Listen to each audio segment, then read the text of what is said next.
Danok hortika jungo dira, Europa eta Amerika guztia danok hortika. Eso es lo que viene. Artxibo liburutegiek eta gautakunak da, aukera, klaro, guzti horrek posible dugu da egin, batienetan gure paretan barruan egin. Paretan barruan, bai, baina kanporatu da. Kanporatu edapenaren ala mugatzen mugatu egiten da gehiago, orain arte zegoenarekin konparatuz mugatu egiten da. Kanporatzea, interneteko gaia. Edapen hori egiten. Nos salva que somos instituciones que, eso es. Entonces, puedes hacer todo eso para dentro de casa y para uso dentro de casa. Jarri genuen, eta hori ikertzen baten poner el tema término de investigación entre la que se tiene que dedicar. Claro,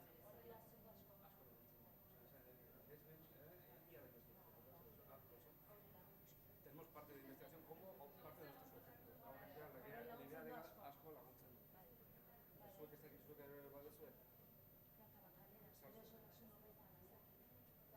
Bai, izan hori...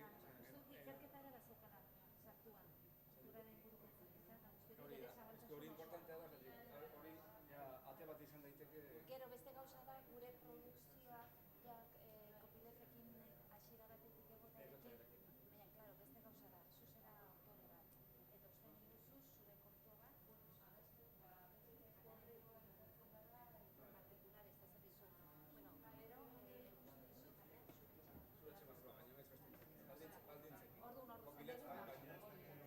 Sí, ahora están universidad esto recogimos cuanto antes hacerlo y llevarnos todo. Hasta que están con la licitación del servicio de transporte que usa ETV, entonces están un poco pendiente de eso. Pero no, yo creo que la semana que viene.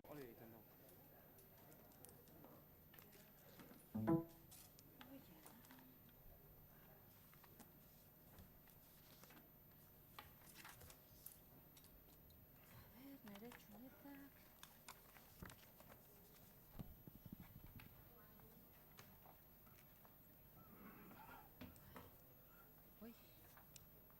Listo dago, ezta? Egunon, ongi etorriak eta eskerrik asko etortzeagatik guztiei. Gaurko saioa beste saio batzukin batera Koldo Mitxelena Donostiako liburutegi sarea eta Tabakaleren artean liburutegiaren egunaren aitzakia hartuta antolatutako ekintza bat gehiago da, gaurko saioa.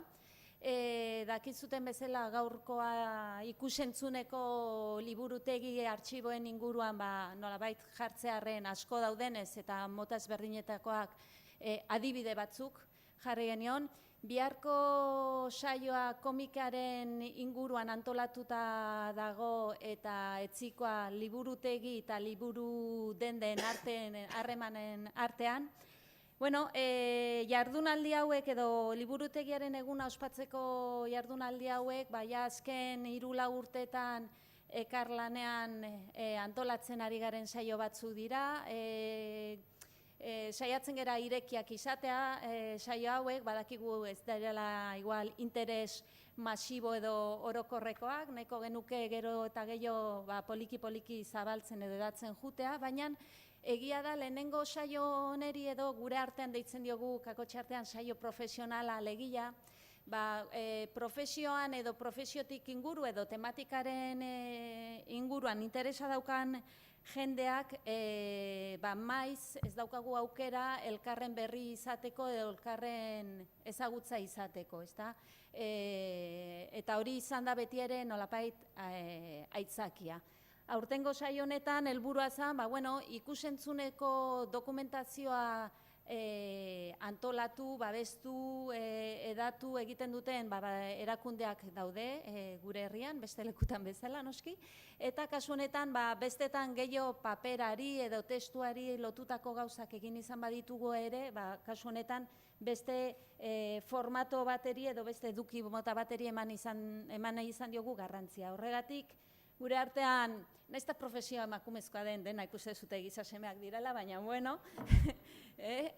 kasu honetan Jon Lopez daukagu gurekin Euskadiko filmategiko ordezkari gisa, pixkat bera kontatuko digu, zertan datzan beraien lana, zertan ari diren, zerrenka dituzten aurrera begira.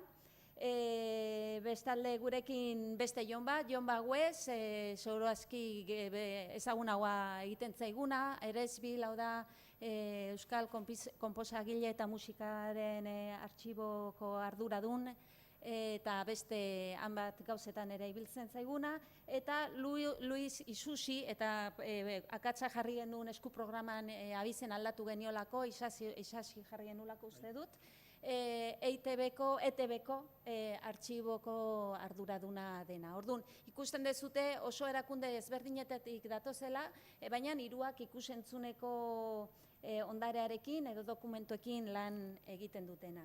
Asmoa da, bakotxaren aurkezpena 20-25 minutokoa izatea, jarraian galderak bota, zalantzak eta bar, eta gero bukaeran ere aukera izango dugu halako mahai inguru bat egiteko, ze badaude galdera batzuk seguraski orokorrean hiruei egingo genizkienak eta bar, eta horretarako ere tartea gorde dugu.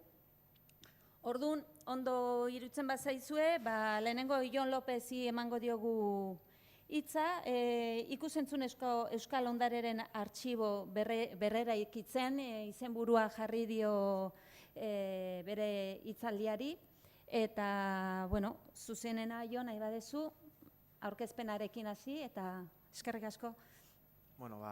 Egun on guztioi, lehenik eta behin esker mila etorkizun hurbilean ia pixukide izango ditugun tabakalerako arduradun eta langilei, jardunaldi interesgarriago antolatzeagatik, eta baita ere, noski, ETB eta Eresbileko kideei bertan mailan izateagatik.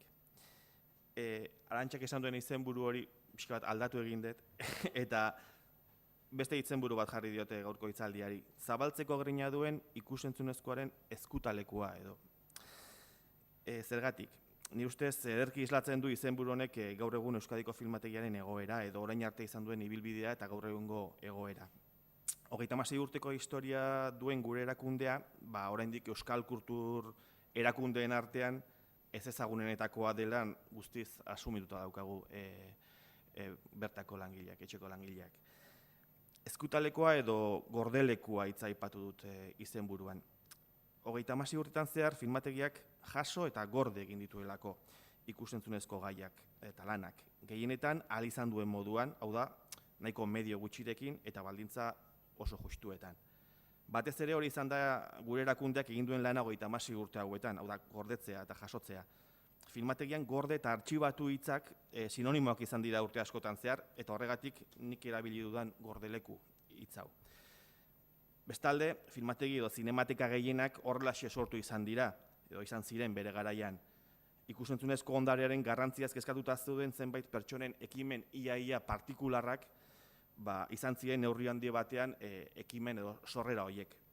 Film zaharrak gorde eta biltzeari ekin zioten mundu osoan zehar, eta Euskal Herrian etzen beste modu batean gertatu. Horrela izan zen ekimen partikular bat iaia, eta oso gauza xumean hasitakoa. Zer hasi zen gordetzen gure filmategian? Batez ere ikusentzunezko produktua, gehienak Euskal Herriarekin eta Euskal kulturarekin zerikusia dutenak, eta galtzear zeuden edo behintzat Euskal Herrian konserbatzen ez ziren film zaharrak, pelikula zaharrak, jaso eta gordetzeari ekin zioten.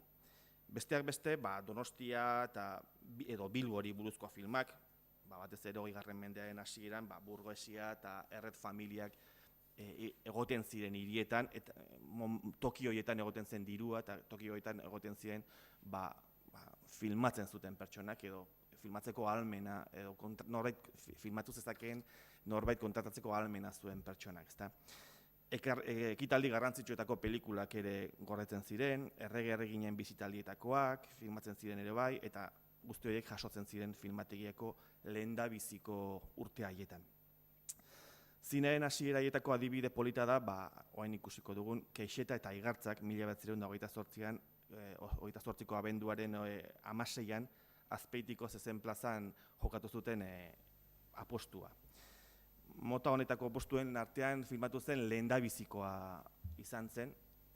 Euskal Herriarentzat, horrelako hito txiki bat izan zen, ez? Herri kiroletan filmatu zen lehendabizikotako, lehenengo azpalin bada, lehendabizikotako apostua. Hau da, ez? Ikusten da hor bihizkolariak, keixeta, interesa badezu nola bukatu zen apostua, keixeta zen bere garaian txapeldun handia, 27 urte zituen, egun horretan apustua bota zion Igartza gazteak, 24 urte besterik ez zituen, eta froga izan zen 5 oineko 8 enbor ebaki behar zituzten, eta gero 8 kilometro korrika. Keixetak lehendabizi moztu zituen enborrak, korrika hasi zen, eta gaztea atzetik bukatu zuenean, hasi zen korrika eta erretiratu behar izan zuen. Ordan, veteranoak irabazi zuen apostua, bintzat, jakin dezazuen. Hau izango litzateke adibide bat, ez? Zinearen hasieretako gure ondare zinematografikaroen adibide bat. Ondarea jasotzeko grin horretan, Euskal Herriko zineaz gain, kanpoko zinea jasotzeko kezka ere sortzen hasi zen. Baina batez ere gure herriari erreferentzia egiten zioten pelikula jasotzearena. Eta hor, adibide polita da, Orson Wellesek egin zituen 2 kapitulo, Around the World with Orson Welles izeneko serie horretan, BBC-ren egin zuten serie horretan. And that Basques are what Basques are. Well, what is a Basque? All we know for sure is what a Basque is not. Besides not being French or Spanish, a Basque is not Mediterranean, Alpine, Magyar, Celtic, Germanic, Semitic, nor Scandinavian. He isn't even Aryan. Nobody knows who his ancestors were. According to him, Adam and Eve were pure Basque. And it's true that his position is something like the Red Indians in America. He's an aboriginal. He was in Europe before the other Europeans came along. Aboriginakia, omen gera, ez dakit. Filmategian jasotzen zen filmen kopurua onditzen joan ala, hauek artxibatzearen eta ahalik eta modu egokien gordetzearen beharra sentitu zen. Urte askotan zehar filmak altzen bezala gordetzen ziren, eta hau da, adibidez, Victor Eugenian antzokiko gelatxo batean filmategiak zuen artxiboaren irudi bat. Hor ikusten ziren nahiko txukun zeuden, baina ez ziren baldintza egokienak ez da gutxiago ere ez. Denboraren eta baliabide ekonomikoen poderioz, filmak gordetzeko tokiak ere aldatu egin ziren, eta gaur egun kamera refrigeratuetan ditugu gordeta egoera nahiko egokian, hau dira gure kamarak, esan dezagun. Eta hau dira filmak gordeta, temperatura, gero azalduko dudan temperatura eta ezetasun maila egokiago batean. Urte askotan zehar filmak gorde egin direla esan dugu, baina orain kontserbatu hitza aipatzea egokiago litzatekeela iruditzen zait. Nahiz eta oraindik gure gabeziak eta zailtasunak ditugu noski, baina filmen bizitza ahalik eta gehien luzatzea da gure helburuetako bat. Filmez gain, zinearekin loturiko hainbat materiale jaso eta kontserbatu dira filmategian. Esaterako hainbat urtetan zehar elkartrukeen bidez, batez ere, erosketa gutxi egin ditugulako. Osatzea lortu dugun liburutegia horra aipatuko genuke, hemen irudi gure liburutegi, zineari buruzko liburutegi xumearen argazki bat. Eta honez gain, kartelak, proiektoreak, tomabistak, kamarak, ikusentzunezko formatu guztietan imaginatu daitezken erreproduktore eta grabadoreak ere jaso ditu filmategiak urteetan zehar. Guzti hauek konserbatzeko eta nola ez tokia izatea beharrezkoa da, eta zorionez gaur egun lortu dugu, nahiz eta ez dakigut toki egokiena den, baina Irungo Urdanibia jauregia Jaurlaritzarena den jauregi horretan dauzkagu jarrita bai kamera refrigeratuak eta baita ere biltegi moduko bat horrelako gauza guztiak jasotzeko gure egoitzan, Amaran Antxo Jakitunaren egoitzan tokirik ez dugulako, eta hor justu bulegoak eta gela teknikoak dauden. Film historiko ez gain, filmategiak film komertzialak ere gordetzen ditu, haien naziotasuna zein den kontutan izan gabe, baina noski Euskal Ekoizpenak lehenetsiz. Gaur egun ia 4.000 kopia ditugu 35 mm formatuan, 20.000 rollo bat edo bobina inguru, eta orain arte, hau da, Hau da, zinema digitala sartu den arte, zinematan formatu estandarra izan da, 35 mm-tako, ezagutuko duzuen, eta hemen ikusten dituzuen, hauek ez. 5 edo 6 rollo osatzen dute, esan dezagun, 6 rollok osatzen dute, film luze bat, adibidez. Beraz, imaginatu ezakezu zenbat okupatzen duten, ez, pelikulak, eta pixatu. Orain arte, DCP-a da formatu digitala, hau da, eta orain horiek alzigera jasotzen. Orain arte, jaurlaritzak ematen dituen, jaurlaritzako kultura sailak pelikulentzat ematen dituen diru laguntzengatik, diru laguntza jasotzeko derrigorrezkoa da filmategian kopia bat uztea. Eta kopia horiek, orain arte, duela 2 urtera arte, denak 35 mm-tan jasotzen genituen, beraz, asko zer espazio gehiago okupatzen zigun, eta formatu analogikoa zen. Azkeneko 2 urtetan ez dugu kopia analogikoari jaso, edo bakarra jasoko genuke. Baina dagoeneko ja denak, kopia guztiak, derrigorrez entregatzen diren kopiak, eta voluntariok entregatzen direnak ere digitala dira. Asko zeren merkeago direlako ekoiztetxeentzat, eta banatzaileentzat ere bai ez. Beraz eta hasierara itzuliz, gordeleku edo izkutaleku hitzetatik artxibategi edo kontserbazio toki hitzetara pasa garela uste dugu, edo behintzat horretan gabiltza. Beste film artxibategiekin alderatuta gureak dituen funtsak oso txikia dira. Eta batez ere arrazoi nagusi batengatik. Euskal Herrian ez da inoiz zine industriarik izan, eta Madrilen eta Bartzelonan bezala adibidez. Hiri haietan, zinema estudioak eta baita laborategiak ere izan dira, et naiz eta gaur egun laborategi guzti hauek ixten ari diren abiada izugarrian. Laborategi hauetan gorreta zuden milaka eta milaka film eta negatibo Madril eta Bartzelonako filmategitara eraman dituzte, eta horregatik, eta esan bezala, gure funtsak ezin dira alderatu Espainiako edo Kataluniako filmategiekin adibidez. Funtsa hauek kontserbatzeko grina handia bada ere, zaila eta garestia sortatzen da. Funtsa analogikoa ez ari naiz. Hau da, filmetaz. Pelikula analogikoek 2 zati nagusi izaten dituzte, alde batetik alde fisikoa eta beste batetik alde kimikoa. Alde fisiko hori historian zehar aldatzen joan da, hasierako nitrato de zelulosatik azetato izeneko beste material batera pasatu zen, eta azken hamarkadetan erabiltzen zen materialea poliesterra zen.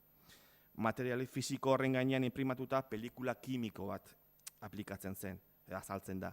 Non bertan dauden mugimenduan ikusiko ditugun irudi edo argazki horiek, ez? Pelikula kimiko hau beti dago evoluzio konstante batean, eta beti okerrerako. Partikula kimikoek beren artean erreakzionatzen dute, eta filmek kolore galtzen dute, edo kolorea ahuldu egiten da, edo gaixotasunak izaten dituzte, ozpinaren sindromea izeneko gaixotasun bat nahiko famatua da filmategion artean. Azkenan, pelikulak horrelako ozpin usaia botatzen duen gas bat hartzen dutelako, eta gainontzeko pelikulak ere kutsatzeko arazo arriskua dagoelako, eta aislamentu prozesu bat eta egin behar zaie. Beraz, pH-a neurtu behar zaie teorian, aldezun neurrian behintzat pelikulei. Beraz, zaintza handiak behar dituzte. Eta noski, zaintza horrek, azkenean, guk egin behar duguna da, alde neurrian baretu edo ahalik eta gutxien eragiteko neurriak jarri, ez? Film analogikoak hotzean eta alden ezetasun maila bajuenean gorde behar dira. Eta baldintza hauek, adibidez, baldintza honak izango lirateke 5-6 gradutako kamera batean eta 140ko ezetasun maila duen kamera batean gordetzea. Eta ulertuko dezutenez, 180ko ezetasun mailaren goitik egunero gabiltzan toki batean, hau da Euskal Herrian, edo hemen Donostian, edo Irunen dauzkegun pelikulak, oso garestia da elektrizidade aldetik 140ra jaistea, ez? Eta azken finean urtean zehar diru asko joaten da kamera horien mantenuan. Film historikoak eta komertzialak aipatu ditugu orain arte, baina Euskadiko filmategiak badu funts berezi bat eta horretaz oso harro gaudena gainera. Film amatorretaz ari naiz. Pixkanaka Euskal Herriko partikularrek pelikula subestandar izenekoak ikarri dituzte gure erakundera, gordailu edo donazio gisa. Film subestandar hauek denok ezagutzen dituzuen 8 mm, super 8 edo 9 mm terrikoa dira, eta gaur egun oso funts aberatsa daukagu formatu honetan. Gordailu partikular hauetan eguneroko estena arruntak azaltzen dira, ezkontzak, bataioak, jaiak, ospakizun familiarrak. Hasiera batean agian garrantziarik ez duten irudiak direla iruditu badezake ere, denek dute bere garrantzia, ikertu nahi denaren araberakoa izaten delako garrantzi hori. Adibidez, ikertzaile batek Bilboko hiriko kaleen evoluzioa ikertu nahi baldin badu, film amateur hauek guztiz baliogarria dira, edo ez dakit, Andre gaien edo ezkon gaien ezkontza arropa edo nola evoluzionatu duen, ez dakit, eman dezagun, ez dakit, Valentziaga museoko norbaitek nahi duela hori ikertu, ikertzaile batek. Bueno, oso gauza arruntetan baliagarriak izan daitezke. Eta nik uste dut, gaina irudi hauen artean gero zenbaitetan sorpresa oso ederrak ikusi topatu ditugu, eta agian hemen bi erakutsiko dizkizuegu. Hauek dira Arantzazuko Oteizaren apostoluak jartzen ari ziren momentua, ezta? Guk dakigula momentu horretako mugimendu duen irudi bakarrak dira, edo bakarretakoak. Xabier Barriola izeneko gizon batek filmatutako irudia dira, eta bera ezkontza batera joan zen. Horren aurreko irudiak ezkontzan sartzen ari ikusten dira, edo bintzat horra Arantzazu kanpokaldean, eta momentu horretan ari ziren jartzen irudiak, eskultura hauek. Orduan, askotan kasualidadez edo ez, baina horrelako dokumentu historiko garrantzitsua da guretzat, eta horrelakoak ere azaldu daitezke, ez da. Ez da Oteiza bera azaltzen, pena bada, baina edo beste adibide bat ere, bagian, hau da, ez da, kursal zarra, eta kursal horren eraisketa edo botatze prozesua, ez da. Ez dakit pixka bat horrela botako dut, hori ikusten da. Partikular batek, Juan Aikart izeneko partikular batek, berak donazio bat egin zuen, eta donazio hauetan bazaltzen dira, ez dakit, aurrak jolasean, edo dena delakoa, edo jaiak, edo afariren bat, edo batean horrelako irudiren bat, ez. Orokorrean garrantzia gehiago duten irudiak izan daitezke guretzat, historikoki, une garrantzitsua direlako, baina zegatik besteek ez dute garrantziarik, ez? Osea, guztiak guretzat denat badute garrantzia. Bueno, zergatik... Irudiakin alucinatzen zu, korraitu. Nik horretziko ditut. Zergatik ikusten dituzten partikularrek irudiak gure filmategian. Batzutan, irudi hauek kontserbatziko kontzientzia izaten dutelako, baina gehienetan badakitelako guk digitalizatu egiten ditugula. Eta gaur egun ez bezala, etxean ikusi ahal izango dituztela. Formatu analogikoak horrelako pelikula txikiak izaten dira, super 8 edo pelikulak, eta normalean etxean ezin dira. Gainera, etxean proiektorak horretzen dituztenei izaten diegu ez proiektatzeko, pelikulak ere ahuldu egiten direlako denborarekin, eta azkenean ez delako, arriskutsua izan daitekelako pelikula puskatzea, proiektorek indarra dutelako, ezta. Guk badugu makina berezi bat, telezine izenekoa, hau da, horrelako bi dauzkagu, eta beste bat pelikula profesionalak telezineatzeko. Telezine izeneko aparailu honekin digitalizatzen dira fotogramaz fotograma gordailu partikulari jaia guztiak. Filmategiaren filmak ustearen truke, doain eskentzen zaio zerbitzu hau, eta gordailuan uzten baituzte filmak, familiak ez dute haien gaineko jabetzarik galtzen, baina fisikoki gure kamera refrigeratuetan eta gorretzen ditugu materiale originalak, eta gero digitalizatutako emaitza gure zerbitzarietan. Film guzti hauek eta baita komertzialak ere ikusgai daude Euskadiko filmategian. Orain arte, ikerlariei eta ikusentzunezko munduko jendeari eskaintzen zaion zerbitzua da, eta aurretik irudi eskaera bat egiten dute, guk gure digitalizazio sisteman dokumentatuta dauzkagun irudien artean bilaketa egiten dugu, eta bisionatu bat eskaintzen zaie, gaiaren araberakoa izaten da, ez dakit, esaterako norbaitek agian, Gasteizko irudi historikoak eskatuko izkigu, 1930-tik 40 bitartekoak.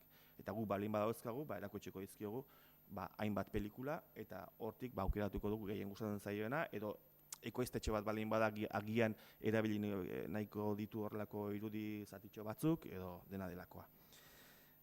Bilaketa hauetak egiteko, ezinbestekoa da dokumentazio lan on bat egitea, eta gaur hemen daukagu gainera gure etxeko dokumentalista, Maria, eta lan bikain egiten duena, eta mardula gainera ez. Hemen ikusten duzue gure bisionatuak non egiten diren, terminal batean da, baina hor da sistema informatiko bat, non hor dauden pelikulak, eta bertan bisionatzen dituzten gure erabiltzaileek. Erabiltzaileak filmak ikusten dituen heinean, aukeraketa bat egiten du, eta gureak ez balin badira irudi horiek jabearen gana bidaltzen dugu, haiekin negoziatu dezan, eta baimena ematen badigu guri kopia egiteko, guk kopia egingo diogu, bestela ez. Eta bukatzeko, zabaltzeko grina aipatu dut hasieran, ez? Hori da filmategiak gaur egun duen erronka nagusia, nire ustez, behintzat. Edapen hori bi aldetatik egingo da etorkizun hurbilean. Alde batetik, gure funtsak erakustea izango da erronketako bat. Lehenengo pausoa urte honen bukaeran ematea espero dugu, eta gure webunean lehendabiziko filmak eskegitzen, zintzilikatzen hasiko gara, eta orain arte filmategiak nahiko komila artean atzerakoiak izan gara, filmategi guztiak izan gara arlo honetan. Beti irudien pirateriaren beldurrez edo dena delakoa, hor beti egon gara eusten, ez dugu erakutsiko geure tesoroa edo ez. Baina, azkenean lehendabiziko pauso batzuk ematen hasiko gara, nahiz eta xumeak izango diren, baina hasiko gara eskegitzen hainbat film, eta irudiak sarean erakustaren zailtasun nagusia, jabeek baimena ematea da, zalantzarik gabe. Eta hori lotuta, aurten lehendabiziko film batzuk ikusgai jarriko ditugu webgunean, eta pixkanaka kopuru hori handitzen joango gara. Bigarren pausoa eta garrantzitsuena, gure ustez, gure edapenerako zine programazioa duen filmategi bat izatera pasatuko garela da, ez. Tabakaleran datorren urtean izango gara, eta bertan areto finko bat izango dugu, eta zine programazio bat izatea lortuko dugu. Horrek emango digu kanpora begirako proiekzioa eta zabalpena. Ziur naiz, zuetako edo inor Madrilera, Bartzelonara joaten baldien bada, eta filmoteka zer den galdetzen badezute kalean, esango dute, algún sitio donde programan cine raro, edo cine en blanco y negro, edo horrelako zerbait, ezagutzen ez bagute behintzat, ez? Azkenean, zine areto batekin identifikatzen dute filmategia, ez artxiboategi batekin normalean.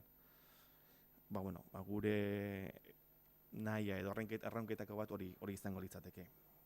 Eta, besterik gabe, zuen esanetara galitzen naiz, galderetan edo nahi ez dutena. Eta ez dakit bukatzeko nahi ez duten, edo denbora ematen du, edo igual dutziko. Jarri. Ez dakit, 2016ko inaugurazioa dela eta hemen egoitzaren inaugurazioa dela eta inzuten horrelako bideo oso polit bat 5 minutu irauten ditu, eta da pelikula amatearrekin egindako bideo, muntai txiki bat. Nik uste benezi duela, oso polita dela, ikusiko da.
kontutan hartu, hauek Donostiako irudia bakarrik direla. Osea, askoz ere gehiago, oso gauza interesgarria daudela, gure funts amateur horietan. Bai. Eskerrik asko, Jon. Ez dakit, galderari daukazuten, edo...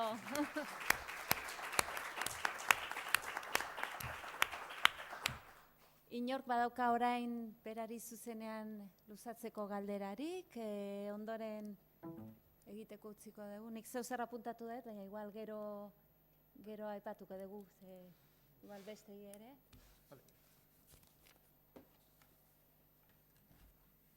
Ados orain Jon Baguesek Eresbil zer den, zertan aitzen den, azalduko digu, ez da Jon? Hola, labur, zein bat gauza egiten dituztenez, hori da, egiten duten guztia. Nun da, goian, adela deian, edo Zer? Desastre bat, Zer behar dezu? Eak usteko osoa, Goian... hemendik egin behar du, ez? Normalean goten da bat horrela hiru txiki... Markatu? Behan eta eskubien? Ez. Ze goraxo, hor goraxo, marrazkian gainean. Bale, ez nu ikusten hau horregatik, bale, eskerrik asko. Bueno, ikusten dezute, nundikan hasten naizen nire aurkezpen hau. Existitzen ez den sistema baten musikaren euskal artxiboa. Eta beraz, filmotegiarekin oso antzekoak dira Eresbileko sorrerak ere. Eta orduan nik gaur esplikatzea noazena da nola jaio zen Eresbil, nundikan gatozen, nola ezitu geran eta nun gauden momentu honetan. Osea, ia denbora naiz pasatzen.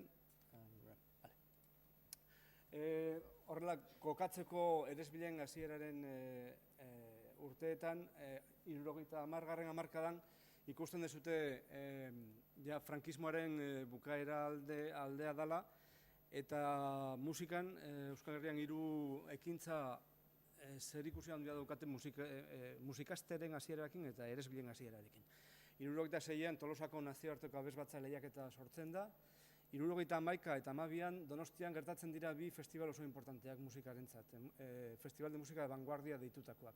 Festival de Música de Vanguardia horretan, 3 musikari zeuden antolatzen eta musikarietako bat Jose Luis Ansorena izan zen. Jose Luis Ansorena, Andramari Errenteriako Andramari abesbatzaren zuzendaria zen garai hartan.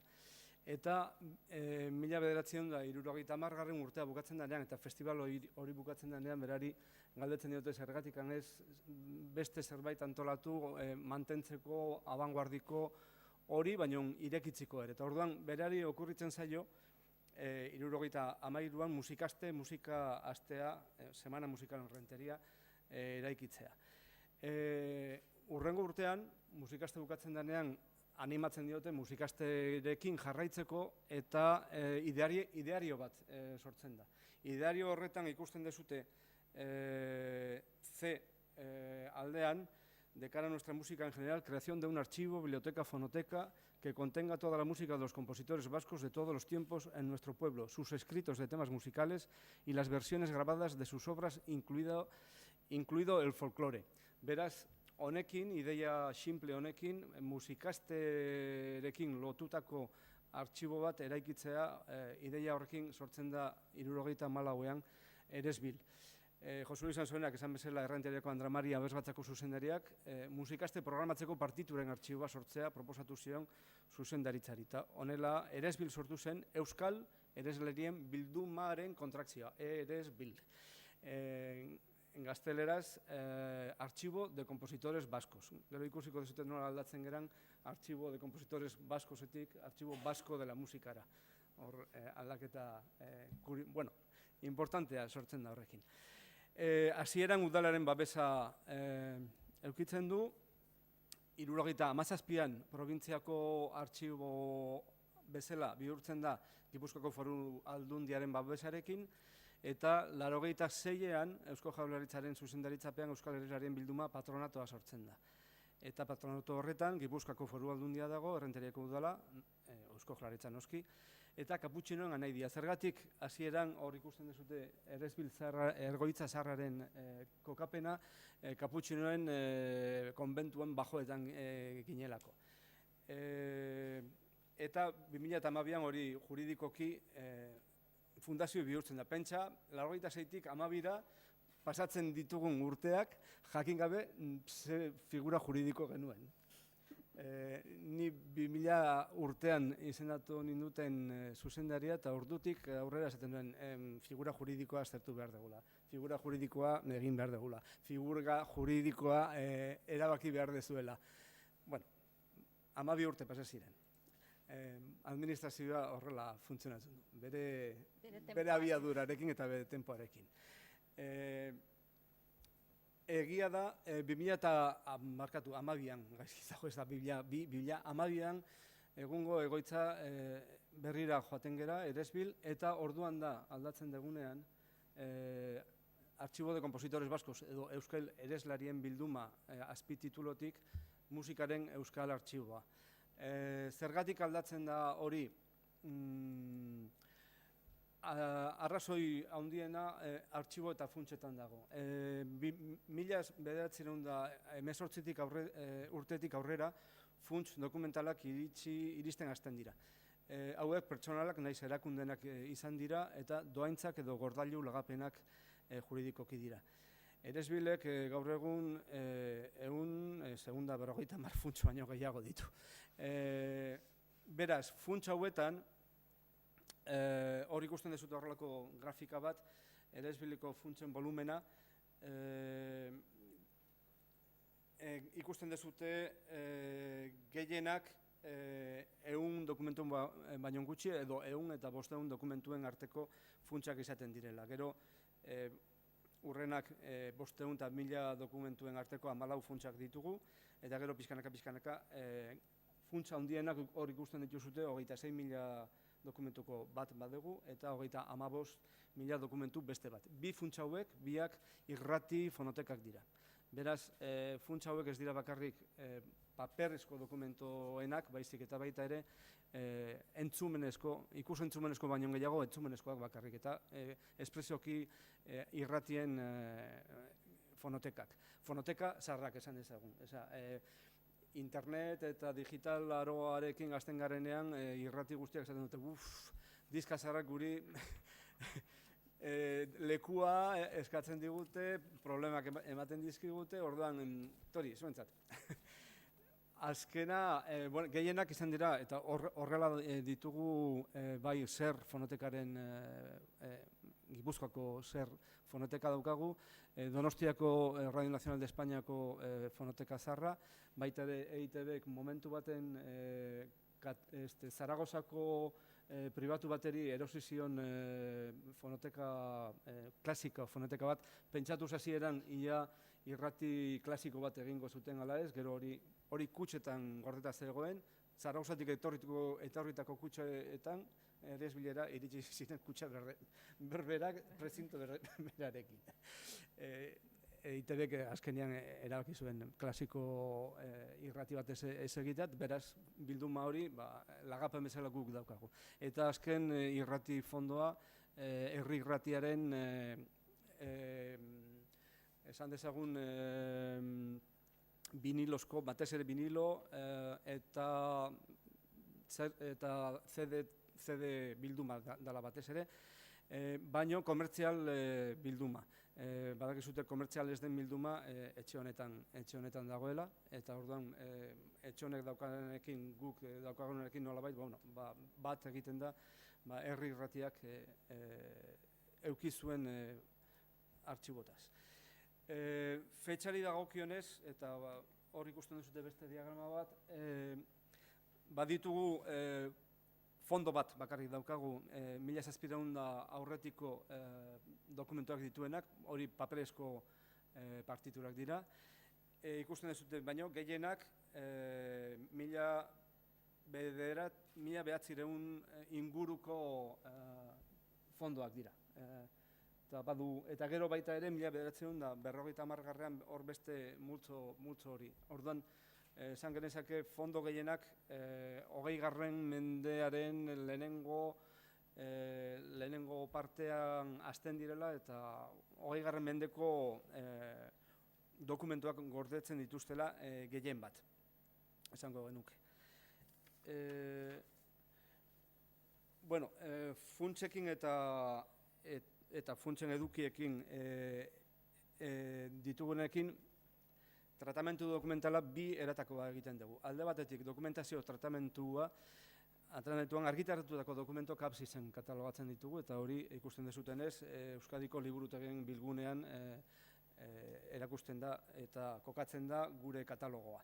Eta aldiz funtsetan batez ere eta argitaratu gabeko dokumentuak hori FileMakerren sistema erabiltzen dugu. Hori ikusten dezute gutxi gora bera eskema, bilduma izango zen katalogoa eta gero goian oso liburutegi bateko oso antzekoa da. Desberdintzen duena, nik esango nuke, artxiboi dagokion guia de fondos edo izazge erabiltzen duen sistema da. Beraz, esan dezagun, dokumentu komertzialekin mark formatoa puro y duro erabiltzen dugula,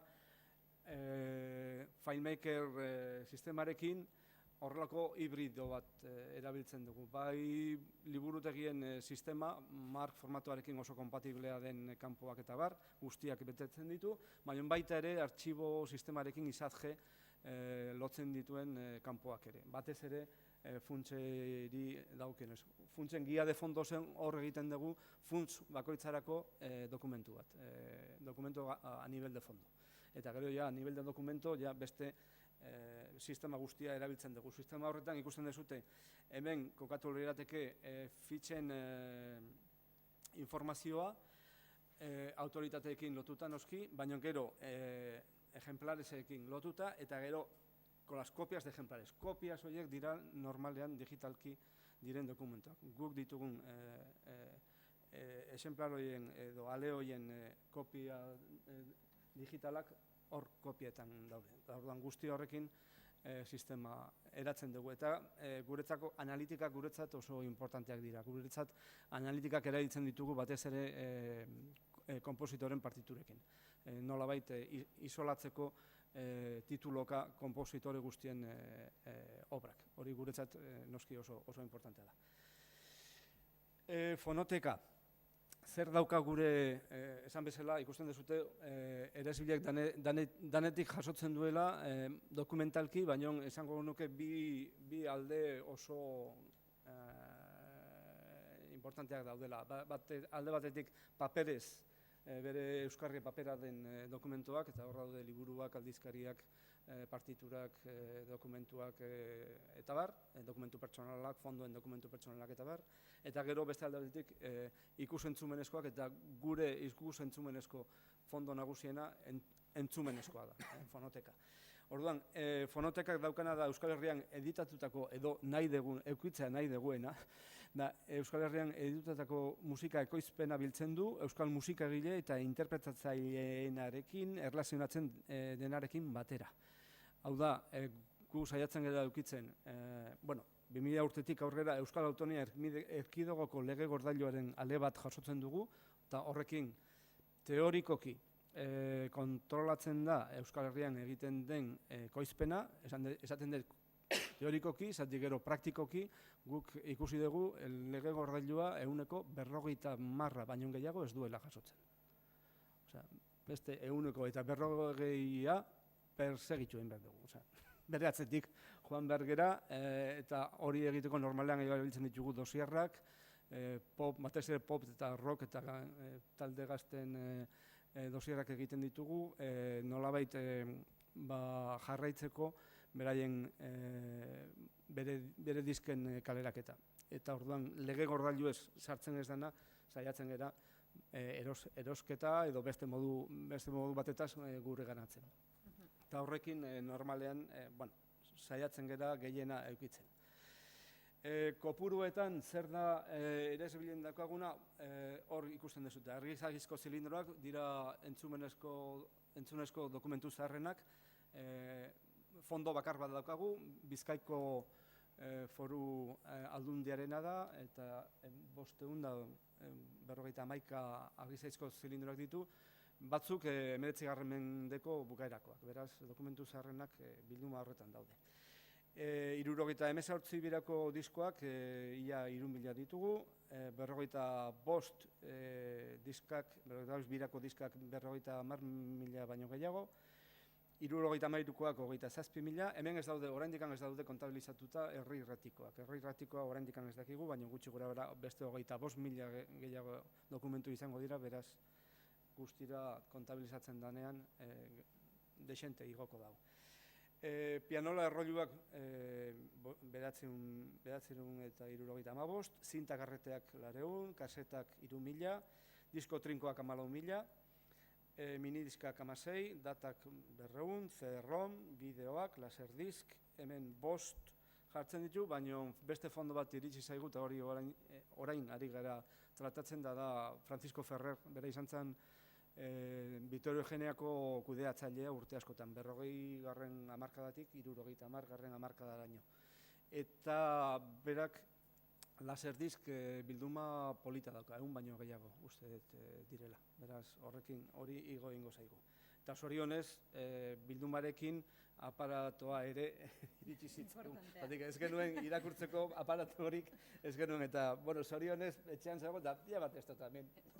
Horrela izan zen. Eskerrik asko. Hori oso komplikatua da, esan dit, bestela, guk horregatik 5 besterik ez genituen, erosi genituen, justo erakusteko kanpotik nola ziren laserdiskak. Eta gero fitxeroak oraindik gutxi ditugu, aurten hasi gera, ja fitxeroak erosten edo jeisten, hori, eta hemendik aurrera hori izango da esponentzial igoera, hori eromena izango da. Fitxeroak baditugu noski, baina gehienez ditugunak dira guk digitalizatutako fitxeroak. Baina ez ditugu kontatu kanpoko fitxero berriak bezala. Eta mistoak. Guztira ikusten dezute 1.000 dokumentu gutxi gora bera, baina kontabilizatuta eta tratatuta daudenak. Trataturik gabe daudenak beste 30.000 edo izango dira, gutxi gora bera.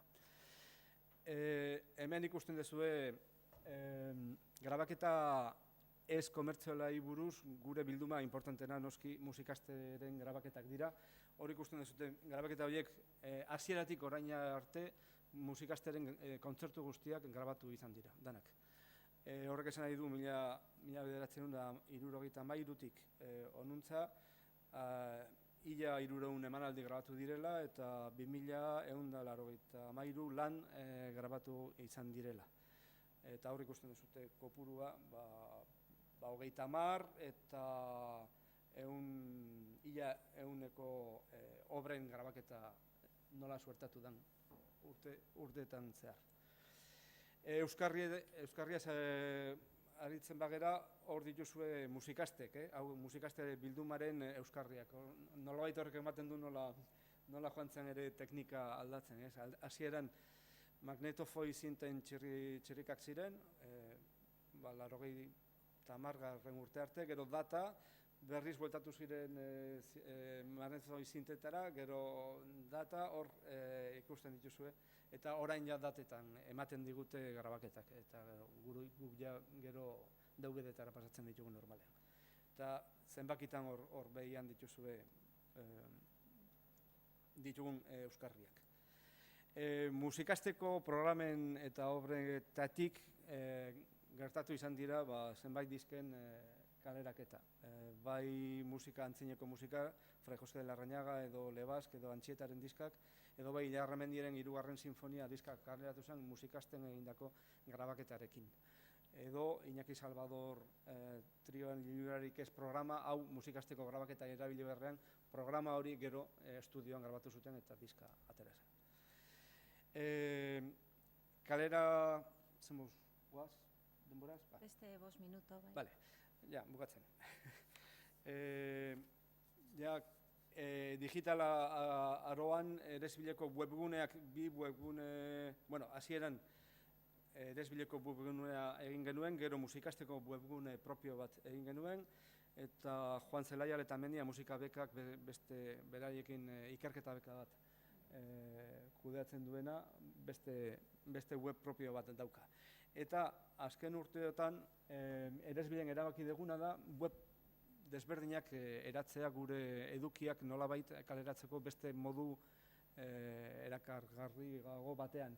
Hasi ginen gaikako web horrietan bai Euskal Herriko musika argitaletxen weba egiten, hor goian dezuen hau. Partiturena ere egin genuen, hemen ez barkatu hau partiturena da eta hau disketxeena da. Sigilo diskografikoena hau da. Eta hau da justo oraindik jarri gabe dagoena, astelehenean jarriko dugu. Hurrengo astelehena da Día de Patrimonio Audiovisual, eta hau webgune hori jarriko dugu Argizaizko zilindroen bildumarekin. Argizaizko zilindruak justo uda hontan ekainean Austriatik etorri zen ingenierio bat, bera fonograma arkifeko ingenierioa izandakoa. Bilduma hori oso gaizki zegoen. Bilduma hori Bilboko 93ko uholdeak pasa zituzten, beraz ezetasun pila bat zeuzkaten, eta orduan urte asko egon gera ahalik eta lehortzen zilindro horiek, eta bueno, zorionez ezagutu genuen Franz Lechleiner ingeniero hau Bienako fonograma arkifeko ingenieroa izandakoa, justo orain da 2 urte jubiletatakoa, eta bera etorri zen bere aparatu berezi batekin zilindro horiek grabatzeko. 500etik 550etik 580 zilindro edo horrela grabatu dira, baina oraindik soinua oso, zuzeneko soinua oso zarata handiko soinua danez, orain probak egiten ari gara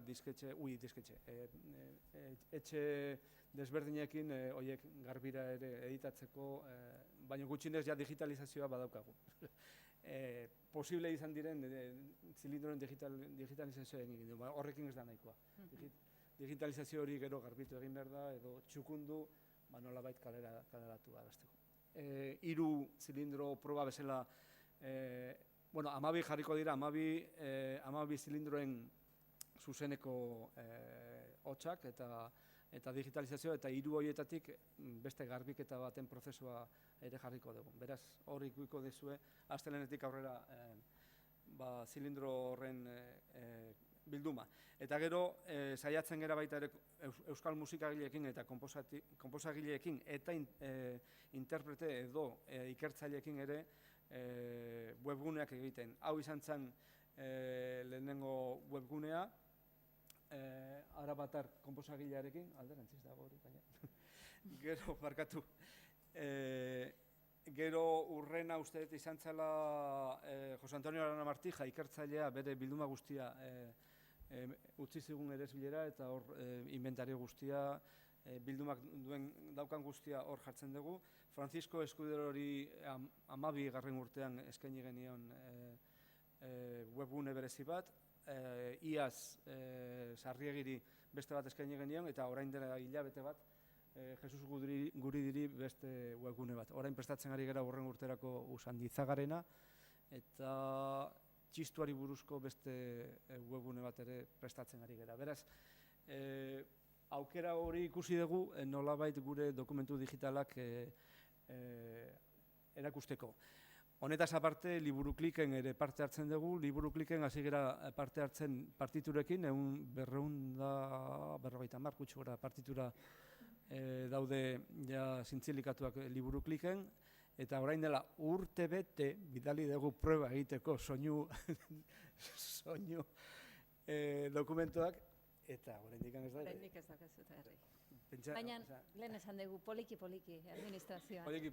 Eta hasierara bueltatuz nolabait, azken nire hitzalditxo hau edo bukatzeko, erreflexio moduan jarri nahi dizuet, nik ikusten dudana titulari nolabait erantzuten existitzen ez den sistema baten musikaren euskal artxiboa, ez daki oso ongi non kokatu.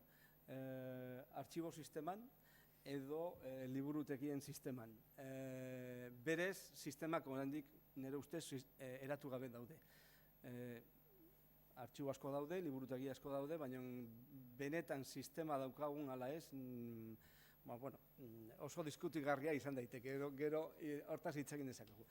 Eta nik proposatuko nukeen, edo ni jubilatu baino lehen gustatuko litzaidaken bideo honetan zerbait ibiltzea, proposatzen dut, nik ulertzen dut, eta tekniko asko esaten dute, artxibo eta liburutegien sistema oso zaila izango dela, sistema bateratu batean egotea, agian bi sare desberdin dira, baina agian sistema bakar baten sareak lor ditzakegu, liburutegien sare bat, artxiboen sare bat, eta zergatik ez sormenaren dokumentazio gune baten sarea.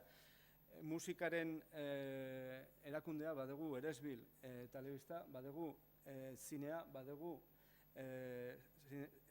bertsolaritza, badugu Xenpelar Bertso Zentroa. Lau erakunde hauek existitzen dira. Dantzari buruz Eresbileri eskatu digute, orain dela 5 urte, dantzaren sail bat berezia prestatzen. Hori hasi gara prestatzen. Agian musika eta dantza batean joan daitezke. Antzerkia geratuko zen, arkitektura, arte plastikoek. Arte plastikoek dokumentazioaren aldetik. Liburutegiak, museo guztiak liburutegiak dituzte, zergatik ez liburutegi horiekin beste azpi sare bat ez egin. Eta guzti horiekin sormenaren dokumentazio guneak zergatik ez egin. Bueno, hori da nire amets txiki bat. Besterik ez.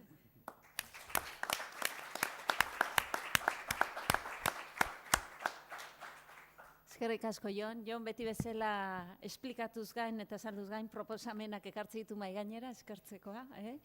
Eta inork ez badauka, eskurik ez dut ikusten eta, galderarik orain zuzenean Jonentzat, Luis Isusirekin egingo dugu hurrengo saioa. Bera, helen aipatu bezala, ETB-ko artxiboko arduraduna da, eta bereizketa hori zen ikasieran berekin harremanetan EITB esaten nion, eta bera esaten ez ni ETB-koa. Orduan, ikusentzunekoa bakarrik, nolabait irratikoa ez, baizik ikusentzuneko atalaren arduraduna da, artxibo mailan. Eta berak esplikatuko digu, edo bere aurkezpena gauzak nola egiten dituzten, zertan datzan, ze beharri erantzun behar izaten dieten, eta eta nik uste dut aurreko bi aurkezpenak beste garai batetik edo eta behar batetik ere aurkezten ditula. Orduan, zurea da hitza, eta ustez, gelditu gien gaztelania egingo zenula, denak ulertzen dugu, eta bera eroso sentitzen denez, horrela planteatu dugu, lasai. Vale, Guardión. Y yo os voy a hablar, como ha explicado Arantxa, pues el funcionamiento de la televisión, del archivo de la televisión de ETV, que viene a ser equiparable a un archivo de cualquier otra televisión. No se conozca a muchos, pero sí he estado en algunos y más o menos son todos similares. El título de la charla le he puesto a archivar no es coleccionar por una reflexión que me he hecho muchas veces, porque ya aparte de profesional de un archivo de televisión, pues en mi vida privada me gusta coleccionar cosas, menús antiguos, postales y demás. Y muchas veces he pensado que aunque son temas que parecen similares, que tienen mucha relación, en mi caso concreto, en el de un archivo de televisión, no tiene tanto que ver, porque un archivo de televisión está orientado a la práctica, al día a día de los periodistas, de los redactores. Es una herramienta de trabajo de la casa. Hasta tal punto es así que el archivo depende del área de producción. El jefe de archivo responde directamente a la directora de producción y durante muchísimo tiempo el archivo era el encargado de llevar las cintas en misión. Había una persona, un auxiliar del archivo, que llevaba en un carrito las cintas para que se emitieran. Hoy en día seguimos teniendo muchísima relación con el departamento de emisión, pero desde el proceso de digitalización ha bajado bastante. Donde sí es fundamental el trabajo de archivo, desde luego, es a la hora de producir programas y a la hora de producir noticias. Muchas de las noticias que se emiten en los informativos no se podrían hacer sin el material de archivo. Ya sé que muchas veces pone imágenes de archivo en las noticias, pero eso solamente se pone cuando va a aportar algo al espectador. Muchas otras veces las imágenes son de archivo y no se pone porque da igual. Dicho lo cual, pues ¿qué es el archivo de ETV? ¿Qué hacemos? Bueno, el archivo en realidad son 3 servicios diferentes, el archivo de ETV. Por un lado está la fonoteca, de la que no voy a hablar demasiado porque su trabajo, aunque sí tiene un componente archivístico, porque guardan música, guardan CDs y demás, tiene más un trabajo, lo que se llama ambientación musical. Se dedican a ofrecer músicas a los programas o a los redactores para que puedan ilustrar imágenes. El segundo servicio que tiene el archivo es la hemeroteca. Y de la hemeroteca tampoco voy a hablar porque la hemeroteca lo que hace es exactamente lo que hace cualquier otra hemeroteca del mundo. Sí que tendría su interés hablar de ello igual en otros foros porque el proceso por el que están pasando las hemerotecas hoy en día con la crisis de los medios de comunicación en papel y con el auge de Internet pues es digno de análisis, pero bueno, hoy no toca este tema. Y me voy a centrar en lo que es la videoteca, que es el corazón del archivo, lo que es realmente la razón de ser del archivo. Y desde luego lo que la gente entiende por archivo cuando habla dentro de la casa. Cuando alguien de ETV dice voy al archivo, desde luego se refiere claramente a la videoteca. Nunca se va a pensar en la fonoteca ni en la hemeroteca. La videoteca consume la mayoría de los recursos del departamento. Además, en total somos 21 personas y en la videoteca trabajan 15. Además, la videoteca está repartida en los 2 centros que tiene ETV, tanto en Bilbao como en Miramón. En Miramón hay 3 personas, una de las cuales es un auxiliar, y en Bilbao somos el resto 12, también con un único auxiliar. Hasta el año pasado el número de auxiliares era mucho mayor, es que los auxiliares lo que hacían realmente era dedicarse a la manipulación y trasiego de cintas, y con el mundo digital, pues claro, las cintas han ido en desuso cada vez más, y hubo que reubicar a esos trabajadores, en concreto se reubicó en hemeroteca porque la hemeroteca estaba subcontratada, entonces se internalizó el servicio y se pudo colocar a la gente ahí dentro de la hemeroteca. El archivo realmente lo que hace es el trabajo que podemos imaginar de cualquier archivo, seguir la típica cadena documental de selección, documentación, análisis, catalogación, conservación y difusión vía búsqueda a demanda.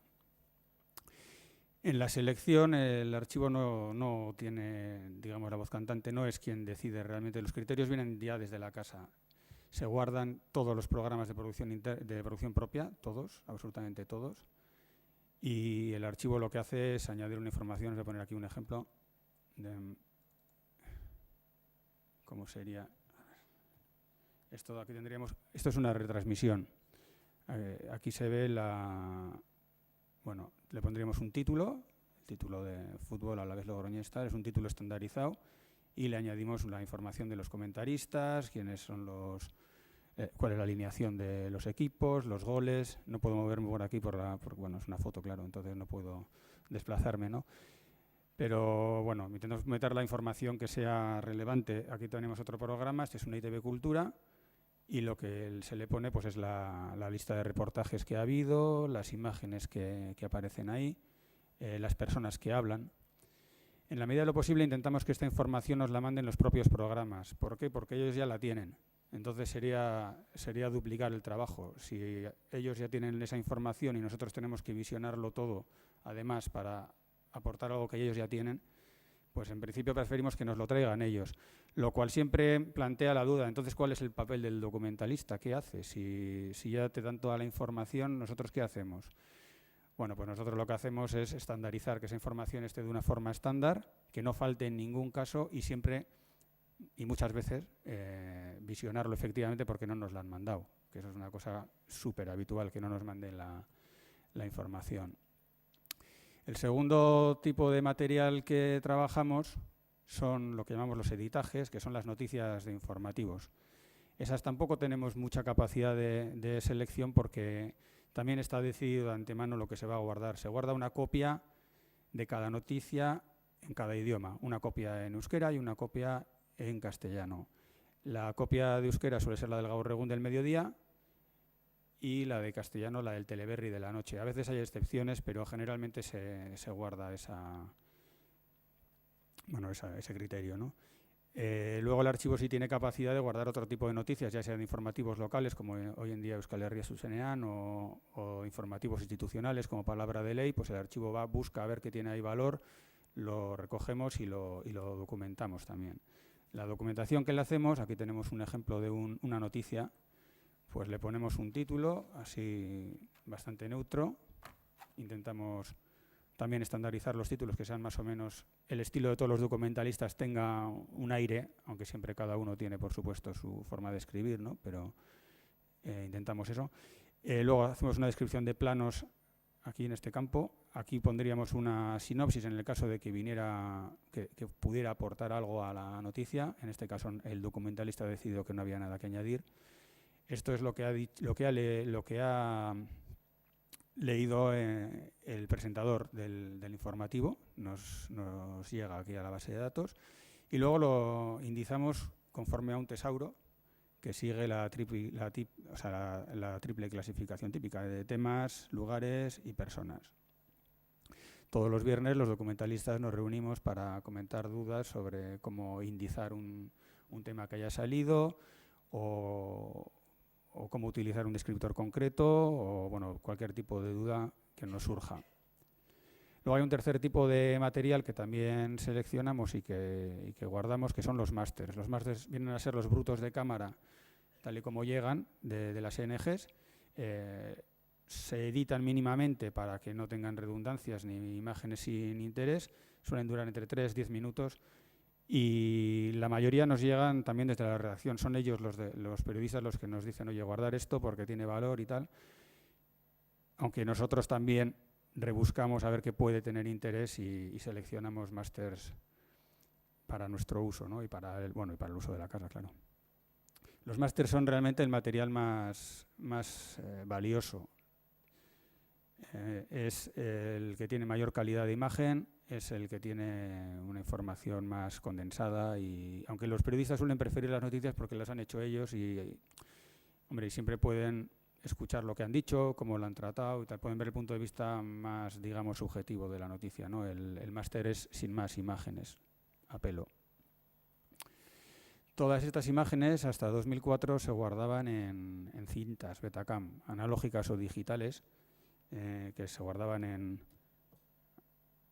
baldas. Como veis aquí estas son cintas, son todo Betacames, todo, y se guardaban en 2 grandes depósitos, uno en Miramón y otro en Yurreta, y el de Yurreta se pasó todo a Bilbao, se pasó entero. En Bilbao, como veis ahí, hay 130.000 cintas más o menos, y en Miramón unas 80.000. Este espacio, por muy grande que fuera, claro, siempre se quedaba pequeño conforme iba creciendo el fondo. Cada cierto tiempo había que o bien ampliar el número de baldas o expurgar material. Buscábamos aquello que pudiera no tener interés, que no se vaya a remitir nunca y se borraba. Se guardaba siempre, en las series antiguas se guardaban capítulos de muestra para que se pudiera ver cómo era ese concurso, ese programa, lo que fuera, pero lo demás se eliminaba para ganar espacio. Hoy en día con el sistema digital no hace falta borrar absolutamente nada y eso lo hemos ganado.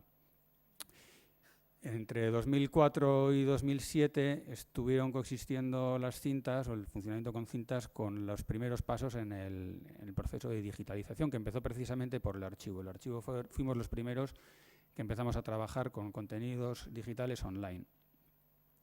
Los periodistas seguían utilizando las cintas y los programas también. Ya en 2007, con el traslado a Bilbao, que fue el 27 de septiembre del 2007, empezó de un día para otro, empezó el funcionamiento de toda la casa con el nuevo sistema online. Este sistema, os explico un poco en qué consiste, cuando se crea un contenido, ese contenido se guarda en un servidor online durante 3 días. Se puede utilizar tranquilamente durante esos 3 días y si en esos 3 días no se crea una copia en el Nearline, que ahora os voy a explicar lo que es, pues se borra, sin más, desaparece para siempre. Si se le crea una copia en el Nearline vendría a ser esto de aquí, es un gigantesco robot donde se guardan un montón de cintas LTO5, son cintas de datos, de 3 teras cada una, pues se guarda aquí la copia de alta resolución y siempre estará visible para el usuario, siempre permanentemente, una copia en baja, de tal manera que el usuario puede buscar desde su terminal, puede buscar el contenido que quiera, lo ve en baja, si ve que le gusta, que le interesa, lo compra, como dicen ellos, y el robot le escoge la cinta de este robot, la carga en el servidor online otra vez y puede trabajar con formato profesional tranquilamente. Os voy a enseñar la pantalla de búsqueda que tiene este sistema, que es esto. Aquí esto es el resultado de una búsqueda, que es partidos del Logroñés entre una fecha y otra. Y esta es la lista de resultados, que se llaman assets. Cada uno es un asset. La base de datos se llama MAM, Media Asset Management. Son unos mogollón de assets, más de 1 millón, o sea, son muchísimos. No solamente son contenidos de programas, editajes o máster, sino que también hay spots publicitarios, elementos de realización, todo tipo de contenidos que se usen en la tele. El usuario lo puede buscar tranquilamente y este es el sistema que usamos, ¿no? Claro, esto es desde el 2007 hacia aquí. Con todo lo anterior que estaba en cinta, ¿qué se hace? Pues se está digitalizando, se está llevando a digitalizar el archivo, se está encargando de hacerlo, se lleva a unos departamentos que ya tienen las máquinas para ello y por un lado se digitalizan los informativos que se empezaron a hacer hacia atrás, desde el 2004 hacia atrás, o sea, hacia lo más reciente, hacia lo más antiguo. Y los programas se llevan a otro sitio diferente y se van seleccionando pues por interés histórico o por su valor para reemitirlo algún día. Actualmente se habrá digitalizado ya pues el 60% del material de informativos más o menos y la mitad de los programas. Yo calculo que de aquí a 3 años estará terminado el proceso completo, más o menos, aunque siempre es difícil estimar todo esto porque claro, antes de mandarlo a digitalizar hay que buscar el material y aquí, pues bueno, siempre hay errores y siempre hay dificultades. Y todo este proceso de digitalización que parece tan positivo y tan ventajoso para todos, pues a mí me gustaría comentaros pues la crisis que supuso para el archivo de ETV, que fueron momentos bastante traumáticos. Fue una crisis en un triple sentido. Yo creo que podríamos buscarle 3 frentes a esa crisis. Por un lado fue una crisis de autoestima, porque hasta ese momento el archivo tenía una base de datos que era monopolio nuestra, lo utilizábamos solo nosotros y teníamos el control de las cintas, teníamos poder. De repente cualquiera podía buscar lo que quisiera, cualquiera podía utilizar las imágenes que quería y el archivo no se sabía muy bien lo que pintaba. Yo creo que en serio se llegó a plantear incluso no la existencia del archivo, pero sí cómo había que diseñarlo, qué iba a pasar con él, ¿no? Claro, la gente no lo pasó muy bien. Eso se visualizó además muy bien porque como coincidió con el traslado, pasamos de una sala que estaba cerrada para nosotros perfectamente y que teníamos unas vistas preciosas al Duranguesado y de repente nos metieron en ese hangar gigante que es la sede de Bilbao, incrustados en la redacción y el departamento se desfiguró completamente dentro de la masa de toda la casa, ¿no? En segundo lugar fue una crisis de autonomía, porque hasta ese momento habíamos tenido herramientas pensadas para nosotros, para fines documentales, y eran herramientas que podíamos diseñar, teníamos cierto margen y que podíamos utilizar a nuestra manera. De repente, claro, en el MAM no solamente estaban datos documentales, entraban datos de emisión, entraban datos de producción, entraban datos de cualquier departamento, porque cada asset de estos tiene asociado una cantidad de metadata brutal. Entonces ya no teníamos esa capacidad de diseñar nuestra herramienta ni tampoco de adaptarla a nosotros. Los que ganaron un poder enorme en este momento fueron los ingenieros. Claro, había que manejar el robot en Nearline y había que manejar todo este gran volumen de metadata y eso hizo que el archivo dependiera en muchas de sus decisiones de repente del área técnica de los ingenieros. Y en tercer lugar fue una crisis de autoridad, porque hasta este momento se guardaba aquello que se considera relevante. Guardábamos aquello que alguien o que nosotros mismos habíamos considerado importante. Eso no quiere decir que fuera lo único que había. Los periodistas siempre habían tenido sus archivos particulares o los programas utilizaban materiales intermedios. Todo eso se guardaba en baldas que tenían pues, al lado de su puesto de trabajo, lo guardaban o en cajones, ¿no? Con este sistema, claro, eso no podían hacer. Entonces la solución de los ingenieros, que es lógica por otro lado, les dijeron, pues nada, lo guardáis en el Nearline, guardáis todo ese material, que archivo no lo va a guardar, es igual, lo guardáis ahí como cabe, no hay problema de almacenamiento, está todo ahí. Pero claro, todo ese material no está controlado por archivo. Eso hace que el material de archivo sea, digamos, una parte de toda la masa de contenidos.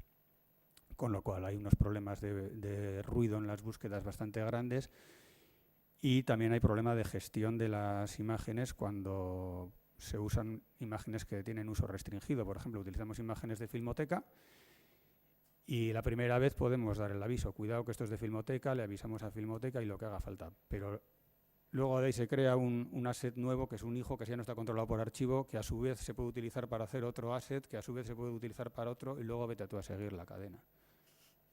Se puede hacer de todo, ¿no?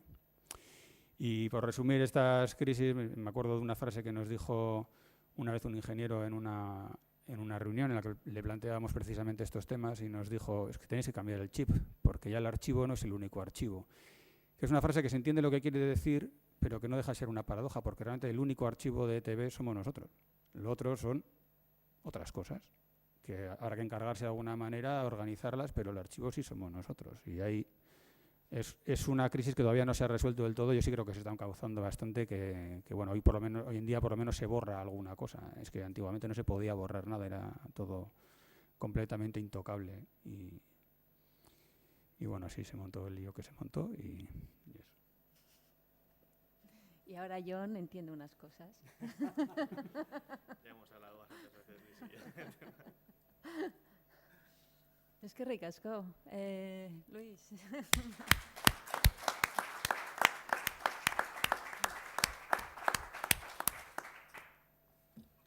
Ez dakit inork galderarik badaukan,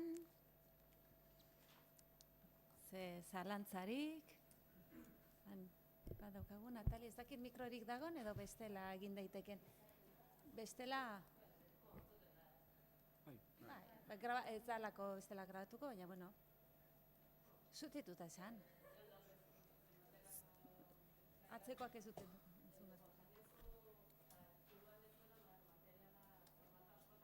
Bai.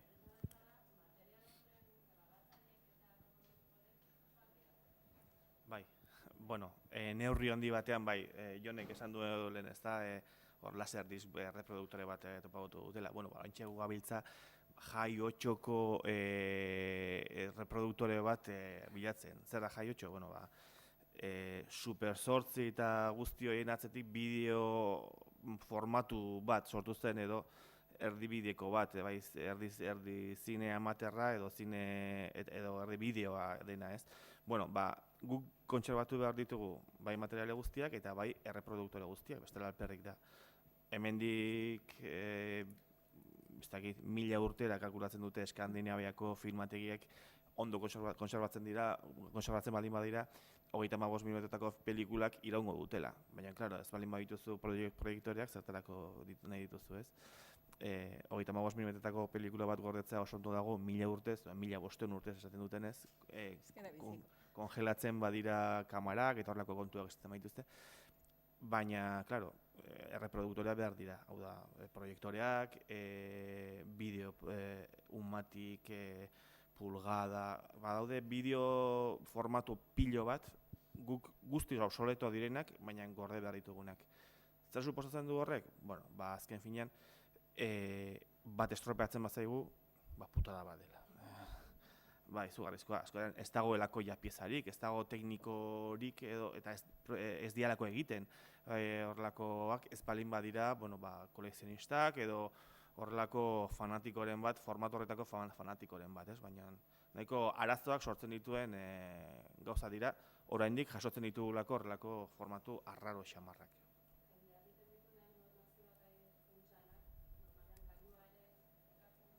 Batzutan, normalean ez.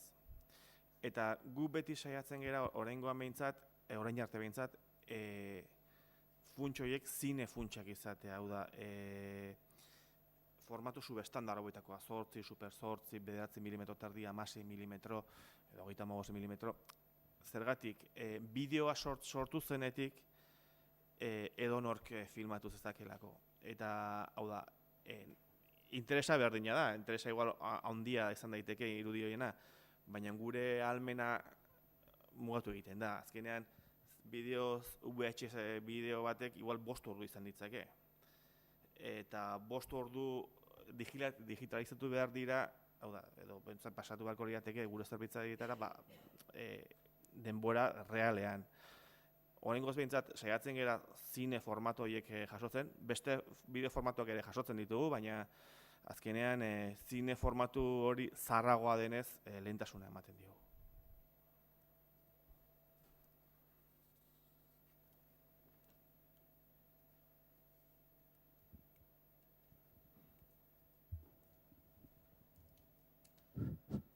Bueno, kaixo, egunon. Bai? Bai. Ni galdera bat botan egon bagoez, bera bota du galdera edo gaia bintzat, eta aipatu duzu sistema baten ez, botan faltatzen duzula hori, sistema bat. Nola ikusten duzu, edo nola amesten duzu sistema hori, eta ze kokapena izango zuen bai zuen artxiboa, eta, igual filmoteka ere uste sistema horretan izango zuen, eterena uste desberdina dela, baina nola ikusten duzu sistema hori? Bueno, esaten duzu ETB-rena sistema desberdin bat dela, gure artean oso eredu zarrak erabiltzen ari garelako, nire ustez. Kanadan adibidez ez. Kanadako sisteman, artxibo sisteman, irrati eta telebistak barnez hartzen dira. Depende. Claro, nik ulertzen dut, momentuz ETB-ko artxiboa ETB-ren produkzioarentzat bakarri dela, baina herri bezala eta kultura bezala ETB sistema baten barruan egon beharko luke nire iritziz, eta irrati publikoak ere. Hor dokumentazio sistema baten barruan egon beharko lukete. Horregatik nire azkeneko proposamen hori, zergatik ganez,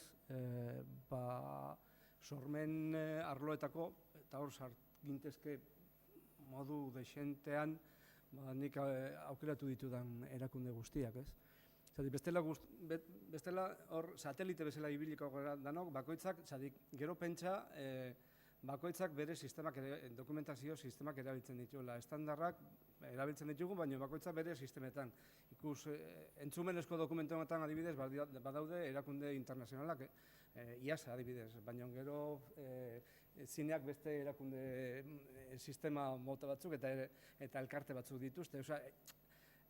Dokumentazio mundua oso zabala da, oso komplexoa da, baina herri txiki bat garenez nik esango nuke saiatu beharko gineakela nolabait hori saretzen nolabait, ez? Eta hori suerte on bat daukagu, eta nik uste profesionalki oso gertu gaudela profesionalak, eta sareak edo sistemak egiten ez duena askotan profesionalek egiten dugu, nolabait, modu batera edo bestera.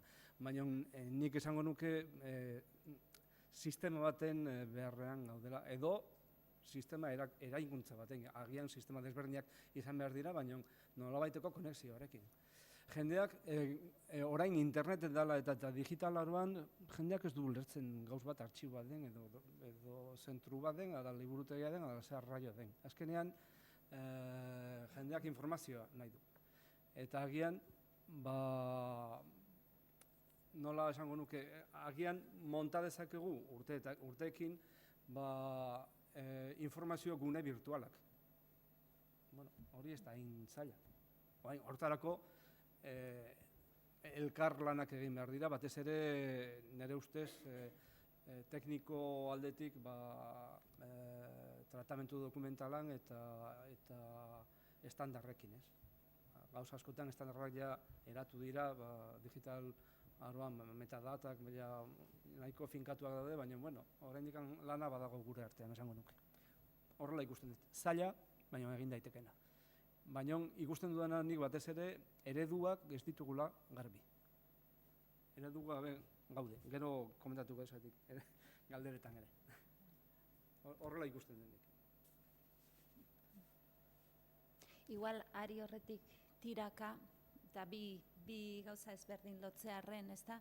Hiru adibidetan eta ikusentzuneko lanean ari zeaten kasu honetan, baina gertaiteke baita ere testuekin, eta idaen jendeak edo erakundeak kontutan izanik, oso ikerketari edo oso erabilpen espezializatuari begira lanean ari diren erakundeak dira printzipioz, ez? Hola, nagusiki hartuta, ezta? Eta pixkat liburutegiaren egunaren aitzaki hau hartuta, ezta? Eta liburutegia bereziki liburutegi publikoak edo irekiagoak direna kontutan izanik, ez alago aukerarik zubiak sortu nolabait, igual, punto honekin ere tematuta nagolako, igual inoiz aipatu degulako tokiko bildumak eta beste papera ez den beste dokumentazio moten arteko harreman hori bultzatzearren, ze printzipioz liburutegi publiko batera edo herri liburutegi, inkluso artxibora iritsi daitekeen tokiko bilduma dela eta ez daude agian aski baliabide horiek kudeatzeko, baina badaude zuek bezalako edo zuen lan egiten dezuten bezalako erakundeak, eta igual, ez dakit, sare horretan imaginatu dezakegu horrelako lanak edo zubiak edo bideratze aldera, edo beharra badago, edo... Noski baietz. Gauz bat, azpimarratu nahi nuke, sistemataz ari naizenean, oso importantea da informazioa, danok gabiltza informazioa kudeatzen. Informazio hori nola kaleratzen den eta noren bitartez hori da sistemak eratu behar duena. Esan nahi dut, guk asko pentsatu genuen, Eresbil berrira joan ginenean, zenbat mai jarri behar genituen. Claro, hori oso importantea da, zatek azkenean esaten zu, nortzuk dira gure erabiltzaileak, los usuarios, zeintzuk dira gure erabiltzaileak, eta orduan askotan eta gehienetan pentsatzen dugu usuarioak edo erabiltzaileak pertsona bakartiak direla. Eta sistema baten beste era batea izan daiteke, eta horrela guk pentsatu genuen, eta nik uste ez gaudela oso urrunduta. Eresbilen usuario edo erabiltzaile importantenak erakundeak dira, beste liburutegiak dira. Eta beste liburutegien bitartez agian pertsonaraino iristen gera, baina agian ez da beharrezkoa zuzenean Eresbilek pertsonen gana joan nahi izatea. Hortarako, segurazki lekurik ez ganuk eukiko. Eta gertuko pertsonen gana joatean nahi badegu, orduan, hasieratik egongo gineke, guztiz gaindituak. Nik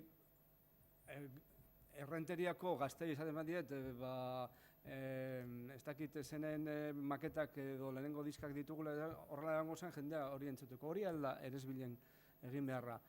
Ala Eresbilen egin beharra da denbora eukitzea bere fitxak liburutegi publikoatek denbora ez duen neurrian bete ahal izatea eta liburutegi publiko sistemari fitxa hobeago batzuk eskaintzea. Claro, bezeroak kasu horretan zeintzuk dira. Erabiltzaileak, bai, azkeneko erabiltzaileak beraiek dira, baina gure lehenengo erabiltzaileak edo bezeroak agian beste liburutegiak edo liburutegi sistema izan daiteke. Eta berdin gertatzen zaio, edo gertatu dezaioke Filmotekari edo ETB-ri. ETB bere erabiltzaileak zuzenean ETB-en lan egiten dutenak, baina luzarora begiratu zergatik ez pentsatu beste bezero batzuei edo sistema baten barruan beste bezero batzuk ere eduki ditzakela, indirektoki. Claro, guzti hori pentsatu egin behar da. Hori da sistema bat, nire ustez. Eta hori oso importante da, askotan esaten dugu, eta denbora galdegu, liburutegi nazionala ez dugu behar, bale. Orduan, ez orain liburutegi digitala. A ber, bale, de acuerdo, baina liburutegi digitala niretzat ez da liburuklik. Liburuklik pantalla bada, erakus leku bat da, baina ez da sistema baten burua. Hori beste gauz bada. Naiz eta sistema hori digital, guztiz digitala izatean nahi desun. Liburutegi digital bat erakunde bada. Buru bat. Erakunde bat izan ditzake, sare baten moduan eratua. Erakunde bat esan nahi ez edifizio bat, ez instituzio bat, edo ulertzen diazute, buru bat. Burua da. Asko ze gauz pisu handikoago bat izan behar luke. Eta buru horrekin sistema bat dator. Eta sistema batekin zerbitzu batzu dut. Eta sistema batekin estandarizazio eta normalizazio eta euskararen erabilpena eta abar datozte. Eta zerbitzu baten ugaritasuna dator. Eta bar, eta bar, eta bar. Eta babesa, hori da. Babesa eta azpiegiturak. Eta babesa horrek esan nahi du, sistema baten barruan bazaudenez, behar batzuk bete behar direla. Eta behar horiek modu tekniko on baten egon beharko lirateke. Eta adibidez, guk eskatzen ari genera denbora eta denbora servidore bakar bat. Ez daukagu. Ikerketaren bat eginten ari omen dira, ez? Edo egin dute. Hori oso importantea da, eta kuriosoa da, zuk esan dezuna ingenieroak. Edo, orain, nola karkaxa handiak ditugun, hor danetik sartzen da, joder. Osea, artxibo baten sistema, metroka, volumeneka, aztertu behar bat dugu, la tenemos clara. Beti, claro, espurgoaz zer nola egin behar dan, eta sistema baten barruan, ze informazioa gorde behar dan, eta bar. Hori da, ez, jonek esaten duna, azkenean, gurteak egon gara digitalizatu ezinik, geldik. Gure digitalizazio sistemak geldik, tokirik ez geneukalako, ez da aurrekonturik, hau da, gure servidoriak handitzeko, ez. Hori eskatzen genuen, ez, aspalditik ja, ez, horrelako servidore bat, euskarri bat, gure informazioa gordetzeko toki publiko bat. Naiz eta, zehaztu barreten, gu ez gera, gu gera, Euskadiko filmategia da, segurazki Espainiako estatuko filmategi bakarra publikoa aztena. Erakunde pribatu bat, fundazio pribatu bat gara, baina diru publikoa jasotzen duguna. Oso nahiko gauza raroa da. Gu ere, berdin gara biok. Pentsa nola gauden. Lehen aipatzen zenuten izaera juridikoaren horren barruan, ez da? Beste galderarik? Me gustaría que comentaras lo de la crisis, has comentado la crisis de autoestima. Ez dakit entzuten den, Ez. ez dakit epiztua daukazun, Arantxa?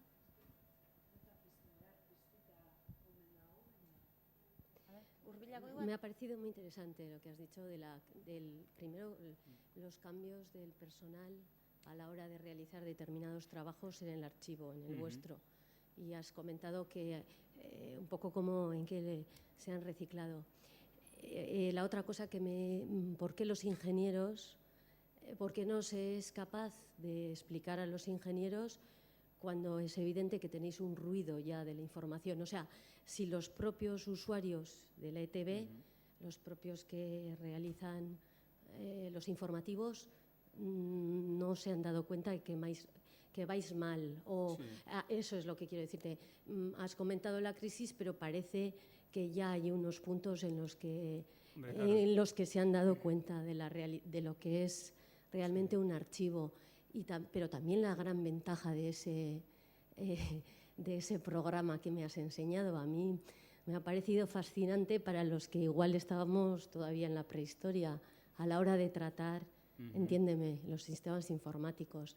Un poco más en ese futuro. Y luego, al hilo de lo que estáis diciendo, igual desde bibliotecas tenemos muy claro lo del sistema, pero me gustaría que fuerais sinceros, ITV y Filmoteca, si realmente vosotros creéis que tendríais que estar dentro de un sistema público, porque es verdad que muchas de las bibliotecas especializadas se siguen protegiendo y quieren permanecer con ese usuario muy específico. Bueno, un poquito, y entonces esa otra pregunta, yo a Bagüés ya le conozco y sé su opinión, pero sí Filmoteca, que para mí está muy alejada, y no digamos ETV. ¿Tú qué opinas? Si quieres, a nivel personal, respecto a esa idea general que tenemos, que en realidad el usuario quiere información y que ya no le importa en qué soporte y que le importa menos si somos privados, públicos, sino lo que quiere es conseguir la información. Bueno, muchas preguntas. La idea del sistema lo veo muy bien, pero como muchas ideas que se ven muy bien, o sea, esas se hacen muy poco a poco, andando, y se hacen caminando. O sea, por mucho que nos montemos un gran diseño, se va a hacer andando. O sea, no va a haber otra forma de hacerlo. Entonces yo sí estoy dispuesto y estoy de acuerdo, pero habría que ver en eso, en el día a día, ver dónde están los problemas, dónde están las oportunidades, dónde hay que pedir la financiación, quién va a poner la parte técnica, dónde están los problemas de derechos, bueno, una serie de problemas que eso pues, es arrancar y ver qué oportunidades hay.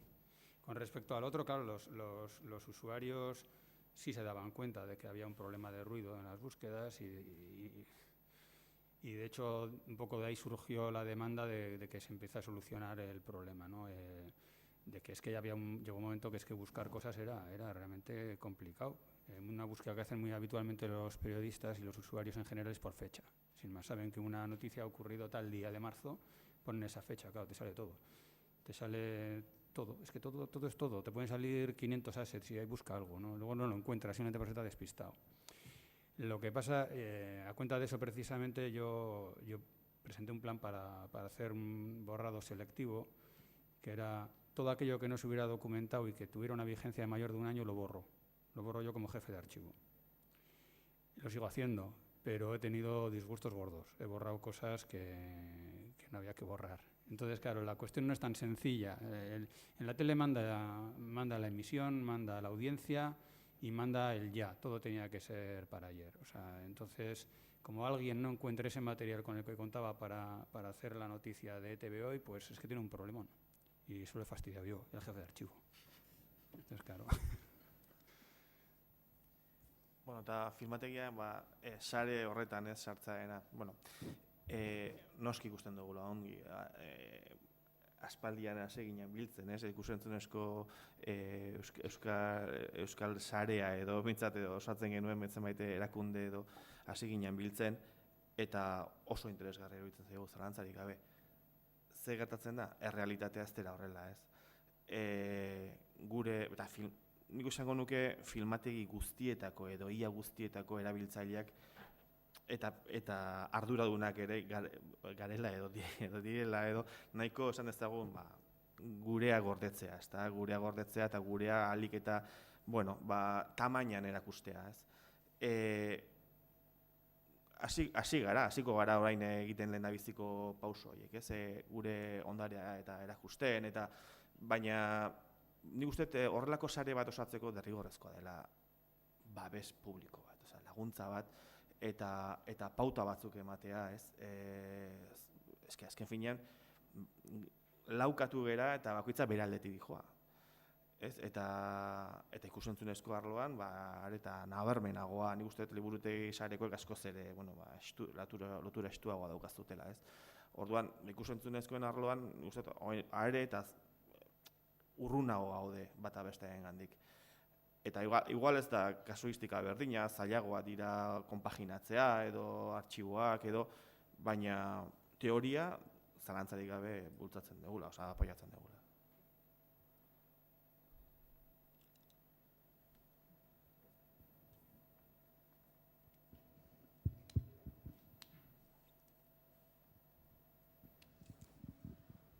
¿Qué hay? Yo no tengo tanto una pregunta como un comentario que hacer en cuanto a la exposición de Luis.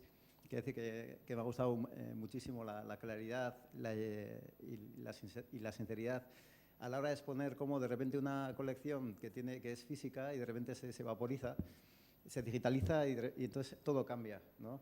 Entonces creo que esa crisis, tengo la impresión de que nos va a llegar poco a poco a todos, ¿no?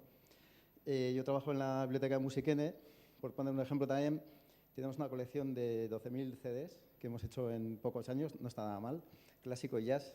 Y el otro día estaba hablando con el profesor de jazz, con el jefe del departamento, y bueno, le planteaba ver la colección que tenemos, que es limitada, porque son mundos inmensos, ¿no?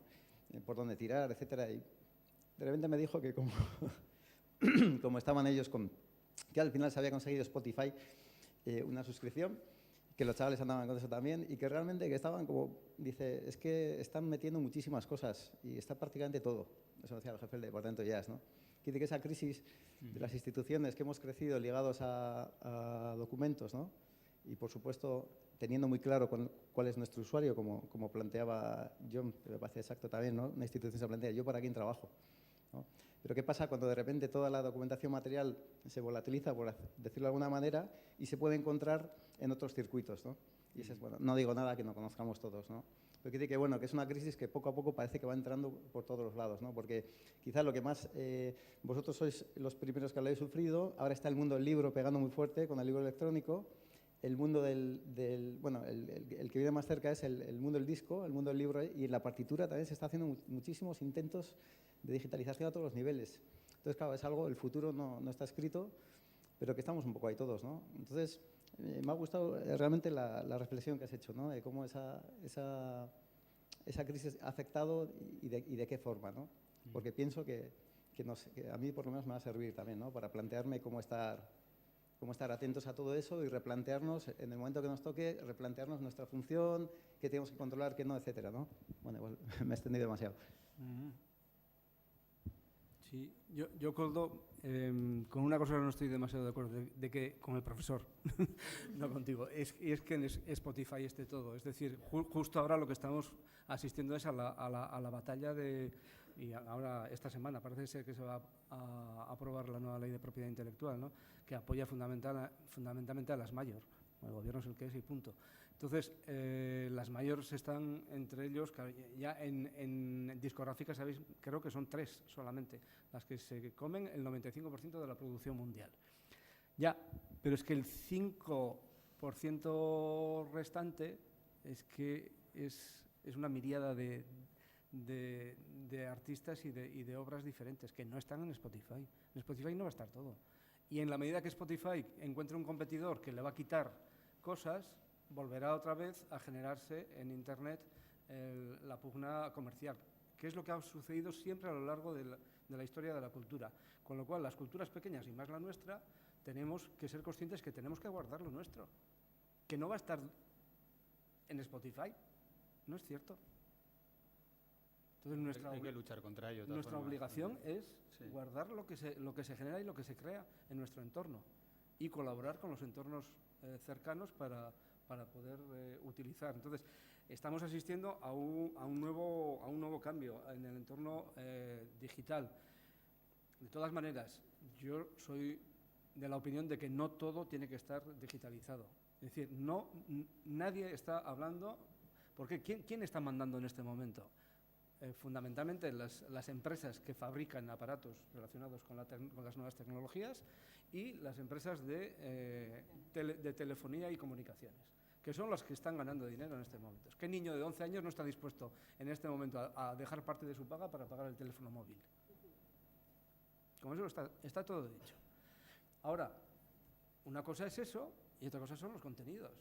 Entonces, de repente nos pensamos que todos los contenidos vamos a poder ponerlos en Internet. ¿Y quién ha estudiado el coste de todo eso? ¿El coste a medio y largo plazo? ¿Alguien habla de sostenibilidad a este nivel? Claro, de eso también hay que hablar.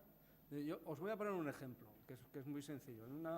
En música, que Koldo y yo tenemos nosotros más documentos que ellos, pero una ópera genera un montón de documentos en papel, genera la partitura del director, genera la partitura de cada instrumento que tiene que tocar en el foso, genera la partitura de cada cantante que tiene que tener su papel para aprendérselo, memorizarlo y después se olvida, genera la partitura del que tiene que acompañar al cantante antes de que empiece a ensayar con la orquesta. Es decir, genera un montón de partituras. ¿Hay que digitalizar todo? No tiene sentido.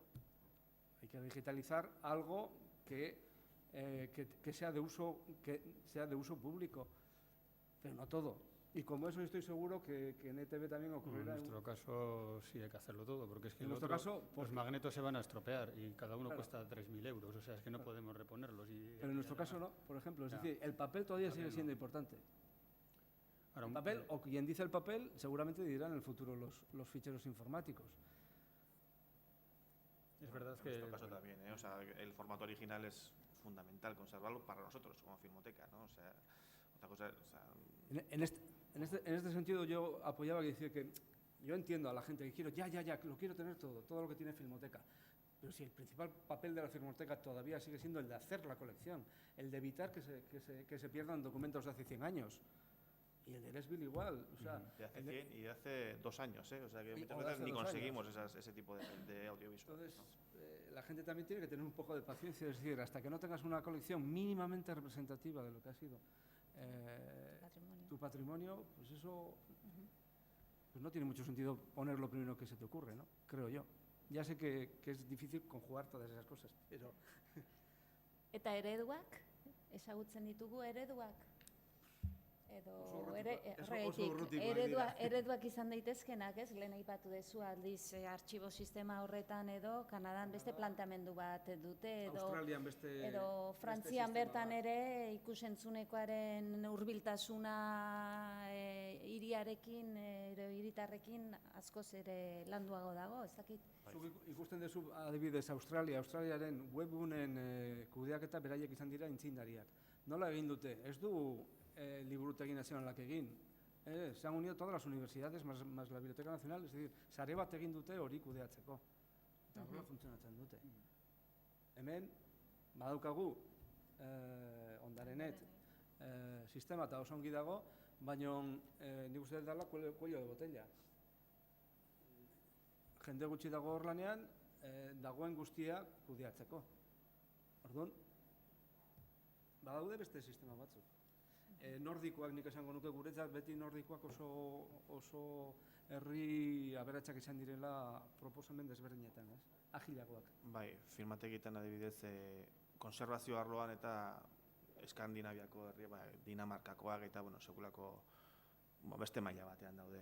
Eta Frantzia beti egon da beste maila batean, ez? Zinearen asmatzailea dira eta frantsesak baino hobeakiago bere ondarea gordetzen dutena gutxi egongo dira, ez?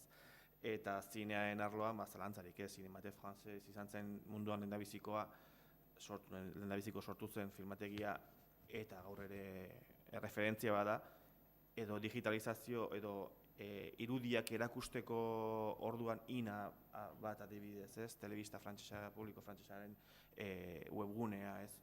Negozio handia egiten dute gainera horrekin, irudien salmentarekin eta bar.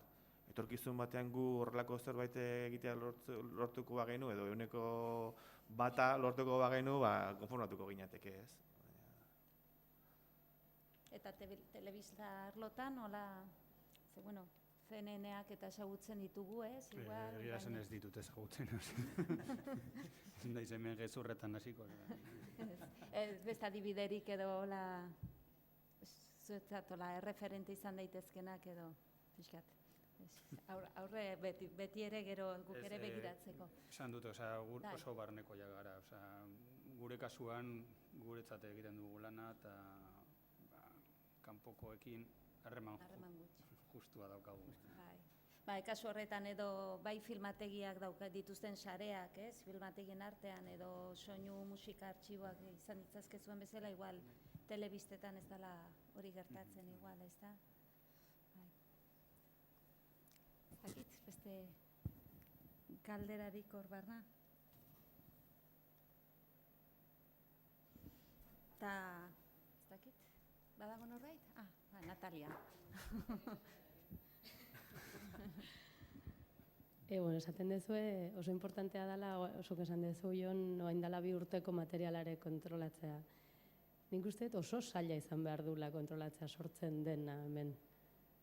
Ez dakit filmotegian, baina adibidez musika arloan jende pila bat sortzen du material asko urtean, eta jende gehienak ez lege gordailurik eta ez du jartzen. Autoedizioan lan egiten dutenak eta bar, nola posible da kontrolatzea hori edo lortzea jende hori bere kabuz etortzea, ekartzea bere kopia bat? Urtean zehar eta batez ere Durangoko azokan. Adibidez. Eta batzutan Durangoko azokan kanpoan dauden gaztei erosiz saltzen duten bere diska, zuk esaten dezu bezala lege gordailuri gabe, zer gabe, ez? Baina hori asko aldatzen da, oso zaila da. Esan dut, orain dela oso, nola zen, herri musika orain dela oso gutxi arte, 3-4 urte jardun dute, diska pila bat egin dute, eta jazta, desagertu da. Eta logikoa da, eta taldeekin gauz bera gertatzen da. Gazte taldeak, gutxi dira mantentzen direnak, ez? Normalean diska bat 2 egiten dituzte, eta jazta, hasi dira, edo bata ikastera joaten da beste leku batera, edo beste batek horra ikutzen dut, eta punto, desegiten da taldea.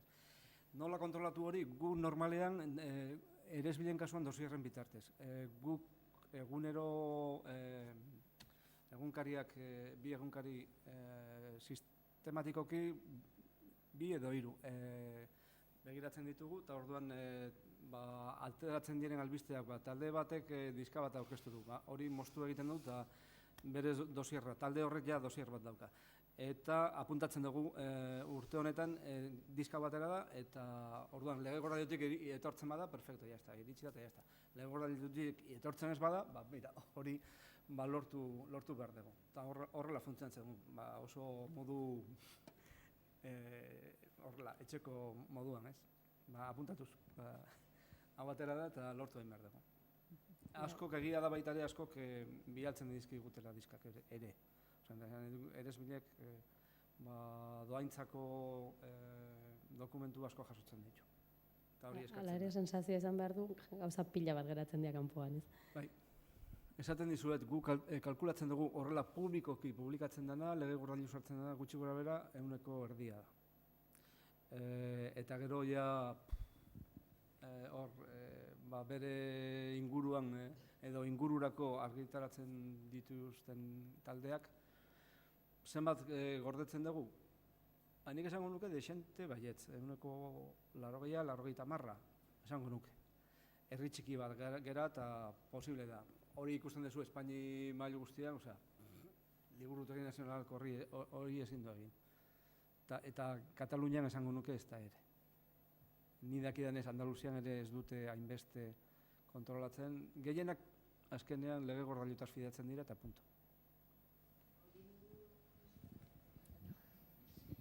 Ez, eta hoien ingurun sortzen diren baliabide elektronikoak nolabait, euskal musika ez dakit lantzen dezuten arlo hori, ez? Musikaren inguruko blogak, berriak, eginiko datu basea, zea hoien... Hori ondarenet. Ez, baina bai egiten duguna da, hor erakutsi dudan sistema, FileMakerko sistema horretan, dosier guztiak sistema horretan daude. Dosier bakoitzak bere fitxa dauka, eta fitxa horrek bere autoritatea dauka. Orduan, normalean autoritatean jartzen dugu, kanpo bat eukitzen dugu webgune edo bloga eta bar. Eta hori da ondarenetera pasatzen dieguna, pasagen nion. Zerrenda guztia beraia jakin dezaten, guk dakizkigunak gutxienez zeintzuk diren. Horrela egiten dugu, autoritatearen kontrolarekin. Momentu honetan eresbilen ikusten 30.000 autoritatetik gora ditugula. Gutxi gura bera.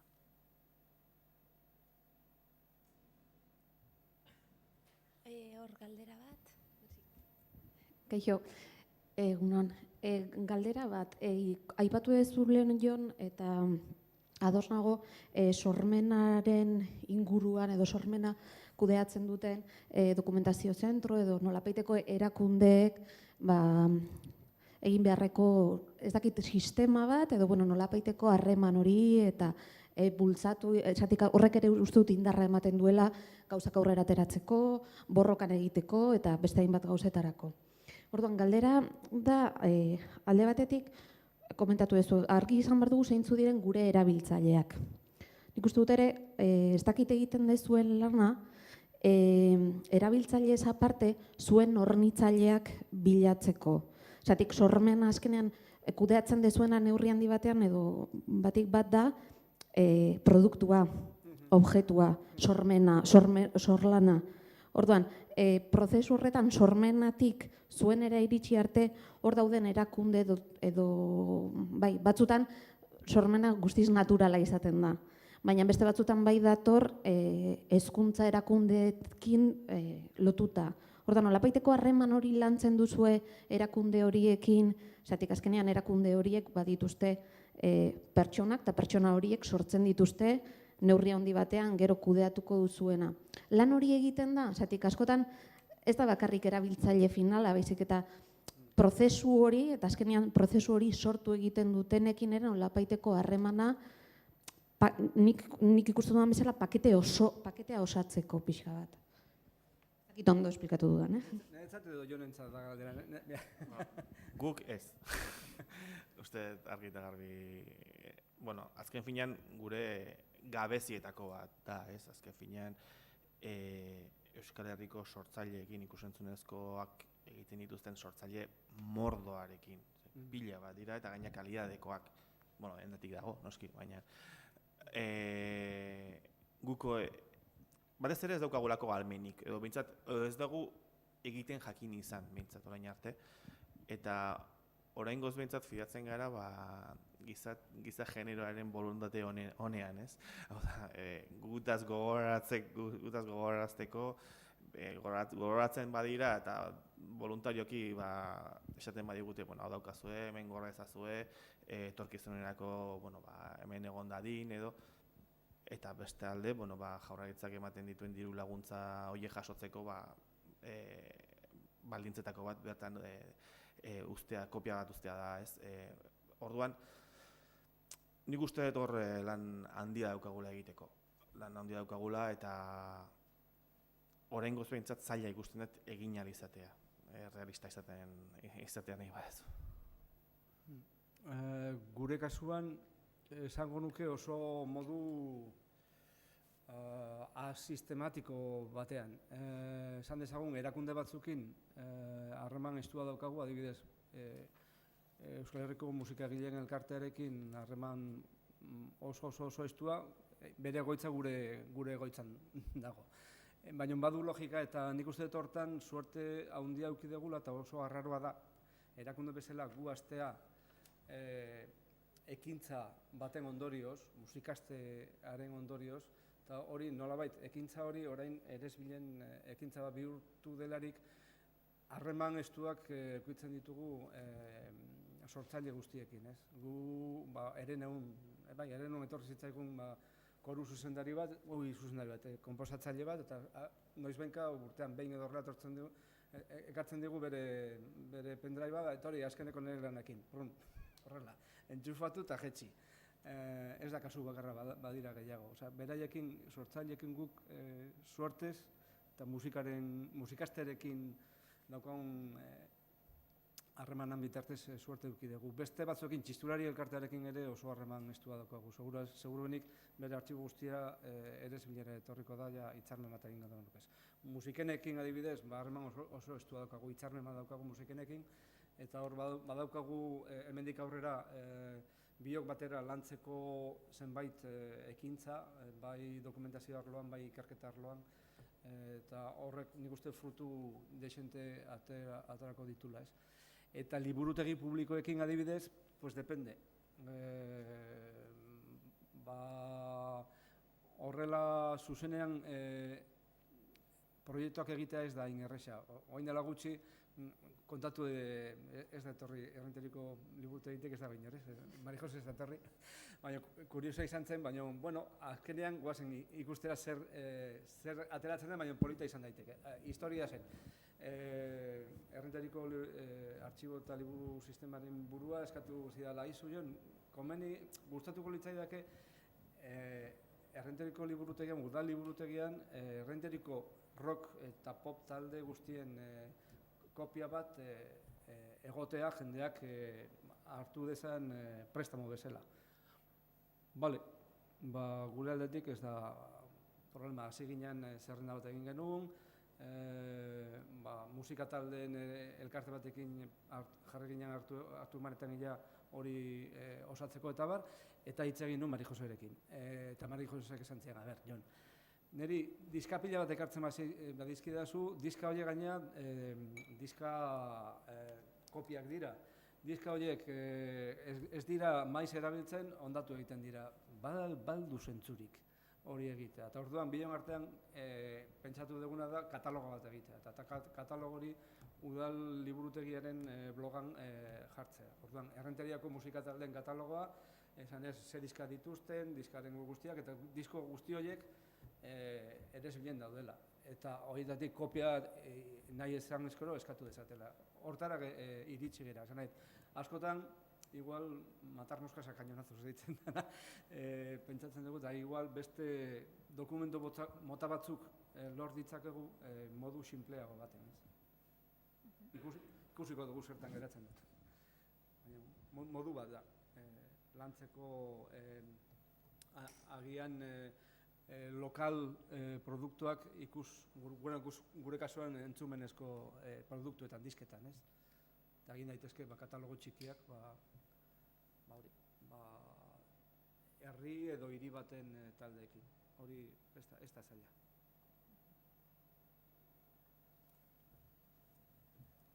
Igual, harreman horiek lantzeko, ez? Liburutegiak eta hain espezializatuak zeaten, liburutegi publikoak eta hain espezializatuak zeaten erakundeen arteko harremana edo harreman posibleen arteko ideiak, ez? Horrela abiatu daitezke edo... Gehiago egin beharko genituzke. Egan hori izan daiteke, joan etorriko iturri horiek mugitu alizateko edo. Azkenean dokumentuak eduki baino gehiago, agian informazioa osatzea, eta gero informazio horren bitartez azkenean dokumentura iristea, ez? Ebatze hori, edo. Hori, agian erresago da, ez? Danontzat, eta agian filmategirako ere. Jakitea, momentu baten, igual modelo eredu txiki batzuk eukitzea, lokal gauzak jakiteko, agian ez da, hain zaila, ez? Oingoz zerbitzu hori ez dugu ematen eta ez dugu akordiotara iritsi, baina igual bai, ez dakit, Gorlizko udalak eskatzen du, zer daukagun Gorlizi buruz, ez? Bueno, izango dira dirudi batzuk, badaude. Baina esan nahi, eta agian horrekin egin daitekela horrelako katalogo txiki bat, esan nahi, modu simple baten, ez? Eta handik 10 urteetan gauz gehiago etorri badira, hori berritu eta punto, baina horrelako lokal direnen ekintzak hori udal liburutegiekin lotu daitezke, edo sarean jarri, edo lor dezakegun nik uste dut horrelako harremanak. Bai, lehen esaten genuen, maiz profesionalen artean harremana hurbilagoa denez eta beharrak ezagutzen ditugunez, igual hori izan daitekela bide posible bat, ez dakit, eta okurritzen zait ETB-rekin ere izan daitekela edo, ideal horretan, posible ideal horretan, eske isilik gelditzen da horre, eta guk sartu nahi dugu movida guztionetan, orduan, hori ere izan daitekelako bide bat. Baina esango dizuet baita ere, lehen aipatu dizuetan, ez, Errenteriko musika taldeak behira gertu dago da, Errenterian gaude, Errenteriko musika taldeen koordinatzailea ez, baina oso gertukoa bertan lan egiten du. Osea, taldeetara iristea errez izan da. Taldeetatik zeuzkaten grabaketak lortzea, galduta dauzkate danak. Hori da. Osea, orain arte ere ez bien zegoena, ongi dago, baina gauz berriak lortzea, jendeak, eso pregúntale a Fito, que va, oso zaila. Orduan, egia da, Jonek esaten duena da, orain dela 2 urteetan egindakoa lortzea, zaila izaten dela. Eta egile beraiek guri duela gutxi deitu zigun euskal zuzendari oso famatu batek, eta esanaz, oye, ¿tenéis copia de mis películas de los años 80? Es que no tengo ni una. Eta oso famatu dina pelikula, eta holakoak ez. Baina, bueno, galdera ona, eta bazukan konfiantza zuen gana. Bai, egin genizkion DVD batzuk eta... Eta ere ez bilen dituzuten grabakitekin eta badire, joan daiteke da honor eta grabaketa horren kopia bat lortu ingo arazorik gabe edo? Beti zirrikito batera guaz. Legeak esaten du ikerketarako egin daitezela kopiak. Gu ikerketa zerbitzua egin dezakegunez, kopia hori egiten du. Gero, erabiltzaileak zertarok erabiltzen duen ez da gure ardura. Top manta montatzen den horrekin, ja. Guk egiten dugu. Guk ez. Ez, kontua da, gu beti jabearen baimena eskatzen dugula, irudi batzuk badira filmategiarenak, oso gutxi dira, filmategiak haien gaineko jabetza dituen irudiak, baina beti jabearen baimena eskatzen dugu, eta batzutan suertatzen da, pelikulak ez daudela, gaur goizean egon naiz adibidez pelikula batekin, ez dakit, film industrial bat, Azkoitiko burdindegi batetakoa. 70ko hamarkadan oso famatuak izan ziren, oso modan jarri ziren, film industrial pile bat egitea, eta hemen industria besterik ez zegoen, pile bat zauden. Baina, igual ziren, ekoiztetxe batzuk sortzen zirenak justo pelikula hori egiteko. Eta, gero, desagertzen da ekoiztetxe hori, eta norena da pelikula. Barazo bat da. Espainia mailan, neurri handi batean, Enrique Cerezo izeneko gizon batek jaso zituen edo lapurtu edo bereganatu zituen milaka pelikula, bera Atletico Madrileko presidentea da, eta bera da Video Mercury izeneko enpresa batetako burua, eta berea da Espainiako zineren 80 edo 80. Eta Espainiako kasuetan, askotan haien bere enpresaren gana jotzen duzu. Baina hemengo produkzio bat baldin bada, edo olako ekoiztetxe txiki bat baldin bada, eta norena da pelikulari.